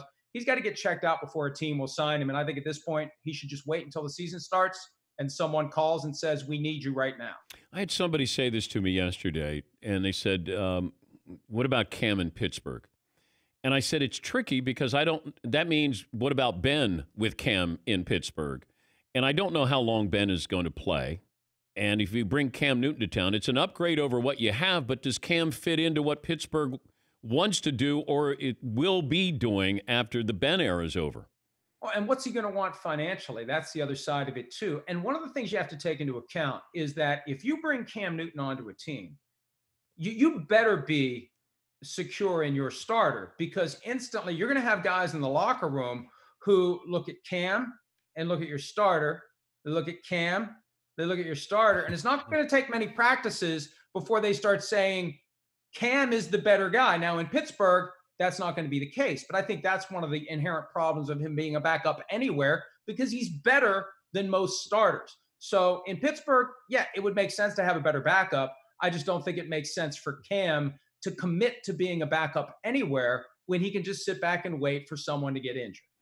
We've been at this a long time, and we know how negotiations go. And you, like the Cowboys situation now borders, maybe it is embarrassing, not borders on. It's been embarrassing with Dak Prescott. It feels like there's a price, and that's it. That's the price, and if you pay the price, then we move on. Feels like everybody else got their price. Dak is saying, this is what my price is. What is the price? Like, what is the holdup here where they just don't say, we're giving you 35 a year, Dak. Here it is. Let's go. Let's move forward. Well, here's the lesson that all teams can take from the Cowboys' experience with Dak Prescott. The longer you wait, the more expensive it will get. Yeah. The moment you know this is your guy, pay him and pay him now, because it's not going to get any cheaper. The Chiefs need to be listening to that as it relates to Patrick Mahomes. The Texans need to be listening to it as it relates to Deshaun Watson. The longer you wait, the more expensive it gets. And here's where they are now. It's very simple now, Dan. It has nothing to do with the market. They've applied the exclusive franchise tag to Dak Prescott. That's $31.4 million this year. A 20% raise next year. That's another $6.2 million on top of the 31.4. That's almost $37.5 million next year. You put it together, it's $69 million over 2 years. There's your $35 million per year right there. And if Dak goes year to year, by year 3, 2022, he's entitled to a 44% raise over what he makes next year. You're talking about astronomical numbers, and the only alternative is to let him hit the open market. So he has them over a barrel, and it's their own fault because they waited this long. So all he does is sits back and waits, and he's guaranteed $31.4 million this year. The only weapon the Cowboys have left, and I don't think they'll ever use it, they just rescind the tender. And think about that. If they would remove the tender right now and make Dak Prescott a free agent, who in the hell is going to pay him $31.4 million? Who can? Everybody's got their starters. So he would be screwed financially if the Cowboys use their nuclear option of saying, all right, we're taking away the franchise tender. You're a free agent. You wanted to be a free agent. Go ahead and be one now. Good luck finding a team. Andy Dalton's signing was smart to have a backup or leverage against Dak? Well, it's smart to have a backup. And here's the other thing, too. Let's say that the Cowboys and Dak Prescott don't work out a long-term deal by the deadline of July 15. That's the annual drop-dead date for doing a long-term deal with a franchise tag player. If you don't do that deal, the player can still stay away from training camp in the preseason at no financial penalty because he's not under contract. Le'Veon Bell did that in 2017, showed up right before the start of the season, made his full franchise tag salary. So now they've got protection against Dak doing that, because otherwise Cooper Rush was going to be your starting quarterback for training camp in the preseason. Now, if Dak does stay away, they at least have Andy Dalton that they can get ready to go. And then it makes for an intriguing decision if it plays out that way. Dalton is ready to go. He knows Mike McCarthy's offense. Dak shows up a week before the first game and says, hey, I'm here. Give me the football. Mike McCarthy may say, we're going to go with the guy who's ready to play, at least for a week or two. That could make things even worse. But it all comes back to the Cowboys not paying Dak the moment they could after that third regular season finale. Yeah. That's when the window opens to pay a guy. The sooner you pay him, the cheaper it's going to be. I'll leave you with this, with the Packers plan, the overall game plan here. Give me the strategy, just because I don't understand it, but you know, you're smarter than I am. No, listen, I'm not, first of all. And second of all, I don't know what the hell the game plan is. Sometimes the plan is there is no plan, and it may be as basic as just trying to ensure that you get the absolute best out of Aaron Rodgers over the next couple of seasons, because he's going to be pissed off that you went out and drafted his eventual replacement. Dan, they invested a first-round pick and a fourth-round pick on a guy who at best is a project with a high ceiling, but nobody knows where that ceiling is going to be. Less than 20 months after they signed Aaron Rodgers to a 4-year extension. Think about that. They've paid him almost $82 million for 2018 and 2019 combined to have a contract that lasts 4 more years with him. Now those 4 years have been undermined by the decision to not invest that first-round pick in a receiver or someone that will help the team win, but in a guy who's going to take over at some point down the road for Aaron Rodgers. It makes no sense to me. And a point that Chris Sims made that I think is just genius. If they had a real owner in Green Bay, if they had a Jerry Jones, if they had a Jeffrey Lurie, a Robert Kraft, one person who signs off on these moves, would one owner have ever said, sure, go ahead and draft a quarterback in round 1, 20 months after you convinced me to sign Aaron Rodgers to this massive contract? Yeah, that makes sense. Well, maybe I am a genius because, I said the same thing on the show that Chris said, that if you had an owner, I think you go to that owner like Tom Brady went to, Robert Kraft. I can go to you. There's a problem here. Or the owner goes to the player and says something. You're run by a committee. And I think that factored into the Aaron Rodgers situation. I really do. And Dan, I also think CEO Mark Murphy, I think he relishes that whiff of dysfunction and acrimony. He thinks that gets more out of Aaron Rodgers. He said it last year after that Bleacher Report item came out that threw a lot of gasoline on whatever was smoldering between Rodgers and Mike McCarthy. Mark Murphy liked what that could mean for the team, and they went 13-3. So maybe Murphy thinks, hey, let's piss this guy off because he's going to play better if he's upset. Oh, I think it's crazy, but Good for us. No complaints. Oh, I know. Right. Hey, we don't choose the stories. The stories choose us. Oh, that's why when Gronk wants to come back, sure, come on back, Gronk. I hope he's safe, but if he wants to come back, hey, it's his life. Great. By the way, I have 2 Tampa Bay T-shirts left, and if you would like one, because we were told to cease and desist, we can't sell them anymore. I don't know if you'd like to. Would you like a Tampa Bay T-shirt? Am I going to get a cease and desist? No. I got it. I got the cease and desist. You're a lawyer. We heard from Brady's law firm. If we fought this, Mike, now we came up with the idea 4 weeks prior that we were going to have Tampa Bay T-shirts. We tweeted it out. We built the shirt. How would we have done against a huge law firm? Well, I've never fully researched the issue, which means I don't know what the hell I'm about to say here, but that's the reality. Do you want to take on Tom Brady and the legal muscle that he would bring down on you? And I really do think, I don't think Tom Brady has any desire to market Tampa Bay t-shirts. He just wants to be able to tell everyone else not to, plain and simple. So I would not take on #Tom. All right. Well, thank you for that sound legal advice there, But Mike. I'll take the shirt. I'm an XL. I'm massive. Oh. Send it to me. Whoa. Well, the hair makes you, if I was giving you a hat, I'd give you a big hat. Between being trapped inside and not being very far away from the refrigerator, not being able to get to the barber, I probably added 20 pounds and 18 of its hair. You're BJ Raji is what you're saying there. Thank you, Mike. See you, Dan. That's Mike Florio, Pro Football Talk. We'll come back. Final call for phone calls. We'll close up shop after this.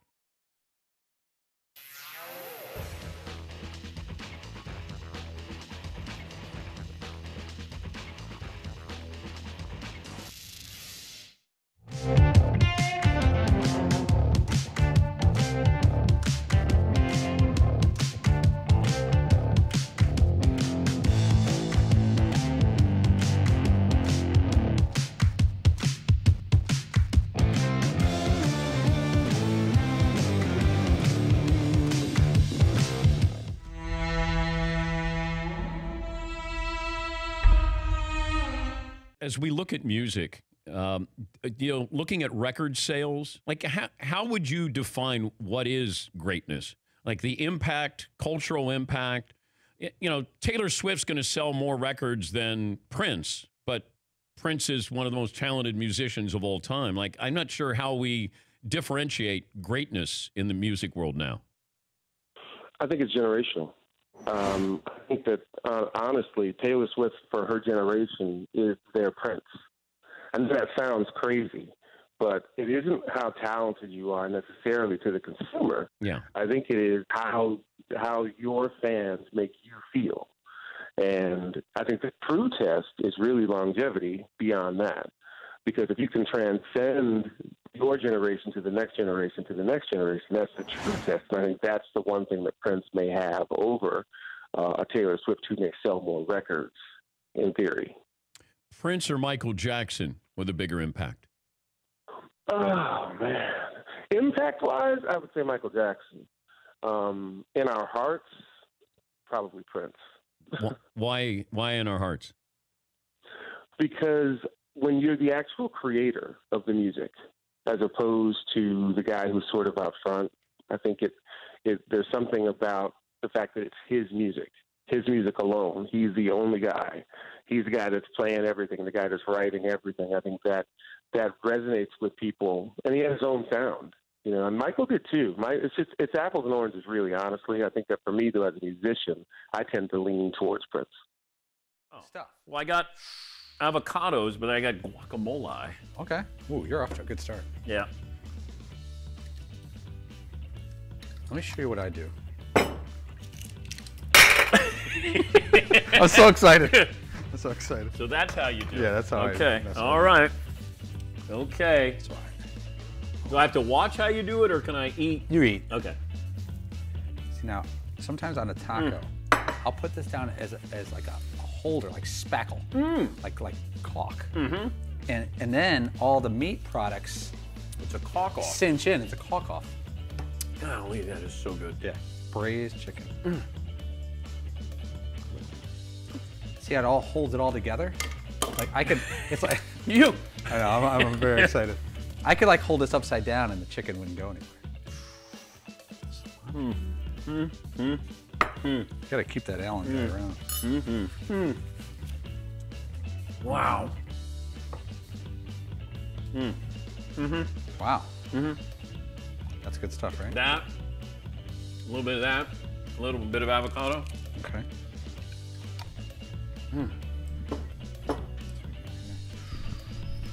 Wow. Oh, you're going that instead? A little bit on, a little surf and turf.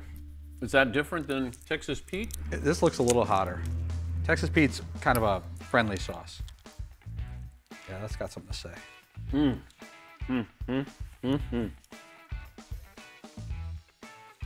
It'd be nice if the other Danettes were here. Yep. Mm. I'm going to do something. Wow.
Happy Cinco de Mayo.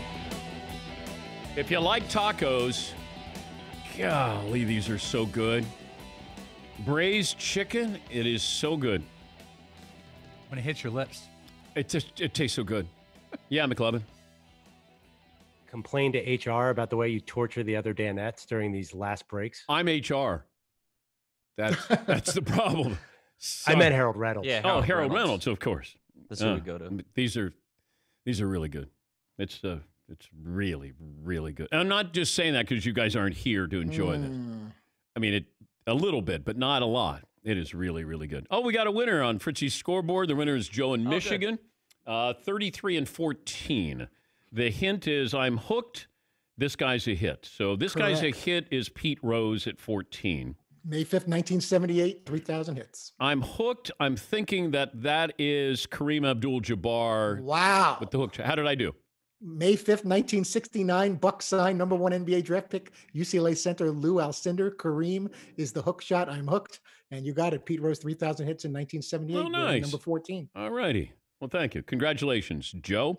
Dan in Ohio joins us. Hi, Dan. What's on your mind today? Hey, good morning, Dan. Hope you're doing well. Yes. I just wanted to tell you, man, the Patrick Ewing interview was absolutely amazing. Never a big fan of Patrick playing, but listening to him talk, telling stories was great.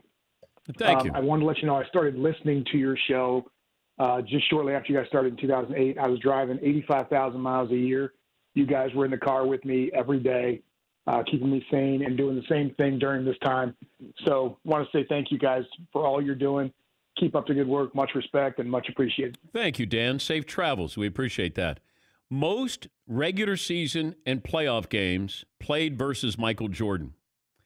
Patrick Ewing and Joe Dumars faced Michael Jordan 70 times. Bill Laimbeer in there at 66. Mark Jackson at 65. Isaiah Thomas at 65. Most career playoff games versus Michael Jordan. Patrick Ewing with 27. Charles Oakley also 27. That's why Patrick was a little apprehensive about coming on because, as we all know, Michael always got the last word, and he was always the one that was advancing, certainly past the New York Knicks. But I appreciate Patrick coming on, and there's certain guests you have on, and if you're able to share what you know about them, it's a gift that I love giving to people where you say, hey, you're going to want to listen to this interview. You may not know that much about, you may have an opinion about this person. Patrick Ewing is one of those players, personalities, people that you're able to do that because you go, that's Patrick Ewing. And he kept it to himself. Jimmy in Chicago joins us, and then we'll do This Day in Sports History. Hey, Jimmy. Hey, Dan. You were talking earlier about who else should be on who should have been on the Dream Team. Isaiah, definitely number one, I would say. I think it was because it was so recent that the year before that they lost to Chicago and they walked off the court, a little bit of karma going back to him. But I was watching an interview he did on ESPN recently talking about it, and he almost, for a second, he wanted to break down and start crying. I think it's just so emotional for him. Even after all these years to talk about it, I think it gets even tougher after this time. And then number two, definitely Dominique. I think Dominique Wilkins is probably the most underrated player in NBA history, being left off that team, and the 50 greatest in '97. I was just shaking my head on that as well. So, and then Isaiah, just his own coach coaching the team, and he's not on the team in '92. That was just hard for him, I bet. And one thing I just wanted to add, watching the first couple episodes of The Last Dance, was Jordan saying how beating Detroit almost was as gratifying as maybe even winning the championship that year. That was a wow moment for me. So yeah, you're right. And thank you, Jimmy. Thank you for those comments. Keep in mind, Chuck Daly had retired, stepped down 2 months prior to coaching the Dream Team. He wasn't Isaiah's coach anymore, but he had been his coach. He didn't have to answer to anybody. But I think you just use logic with this. Yeah. You don't have to say it. You already know it. People knew that Michael didn't like Isaiah. People knew that he didn't like the Pistons. And if I'm going to have Michael come over to my house, I'm having a party. I got Bird, I got Patrick Ewing, Molly's going to be there, John Stockton's going to be there, Chuck Daly's going to be there. You don't have to. He doesn't have to say, "Is Isaiah going to be there?" I know not to invite Isaiah to a party if I'm going to have Mike come over. That's all. It's like when, the pitcher hits a batter and then they're asked by the media after, hey, did the manager order that? No. You knew what to do. He didn't have to tell you. That's how I think this played out. I feel bad for Isaiah because he's answering this now, if he has kids or grandkids, and then they want to know, why do people not like you, Dad? Or why does Michael Jordan not like you? Back then, you own it. Hey, Michael hates me so much that he doesn't have me on the Dream Team. I get it. But Isaiah brought some of this on himself, okay? You can say Jordan's petty. Isaiah brought it on himself as well. All right, Paulie, This Day in Sports History. 1904, the third perfect game in Major League history is thrown by Cy Young of the Boston Red Sox. Overrated. Yeah, later that year, he did not win the Cy Young Award. In 2004, it was announced that Spider-Man 2 ads would be digitally shown on bases in Major League Baseball games the weekend of June 11th and 13th. That was not good. The next day, the overwhelming negative reaction caused that plan to be canceled by Major League Baseball. Oh, I know. We were on the air that week. Yeah, we were. I didn't help the commissioner's cause, as I said. What are you doing? No, you did not. No, I did not. What did you learn today, Todd? Someone broke into Patrick Ewing's home, stole his gold medals. How could you do that? It's so sad. It really is. McLovin, what did you learn today? Brooks Koepka said his buddy Bubba Watson wouldn't be able to carry his own bag. Seton O'Connor Jr. III. Paul is considering a 27-hour flight to go kick John in New Zealand's ass. Paulie, what'd you learn? To the guys who stole Patrick Ewing's gold medals, I have a special set of skills. Paulie is coming after you. What we learned brought to you by 1-800-Flowers this Mother's Day. 1-800-Flowers has limited delivery, so it's important lock in your order today. Right now, 1-800-Flowers has beautiful Mother's Day gifts and bouquets to order. Go to 1-800-Flowers.com, click on the radio icon, enter code Patrick. Thanks for joining us. We'll talk to you tomorrow here on The Dan Patrick Show.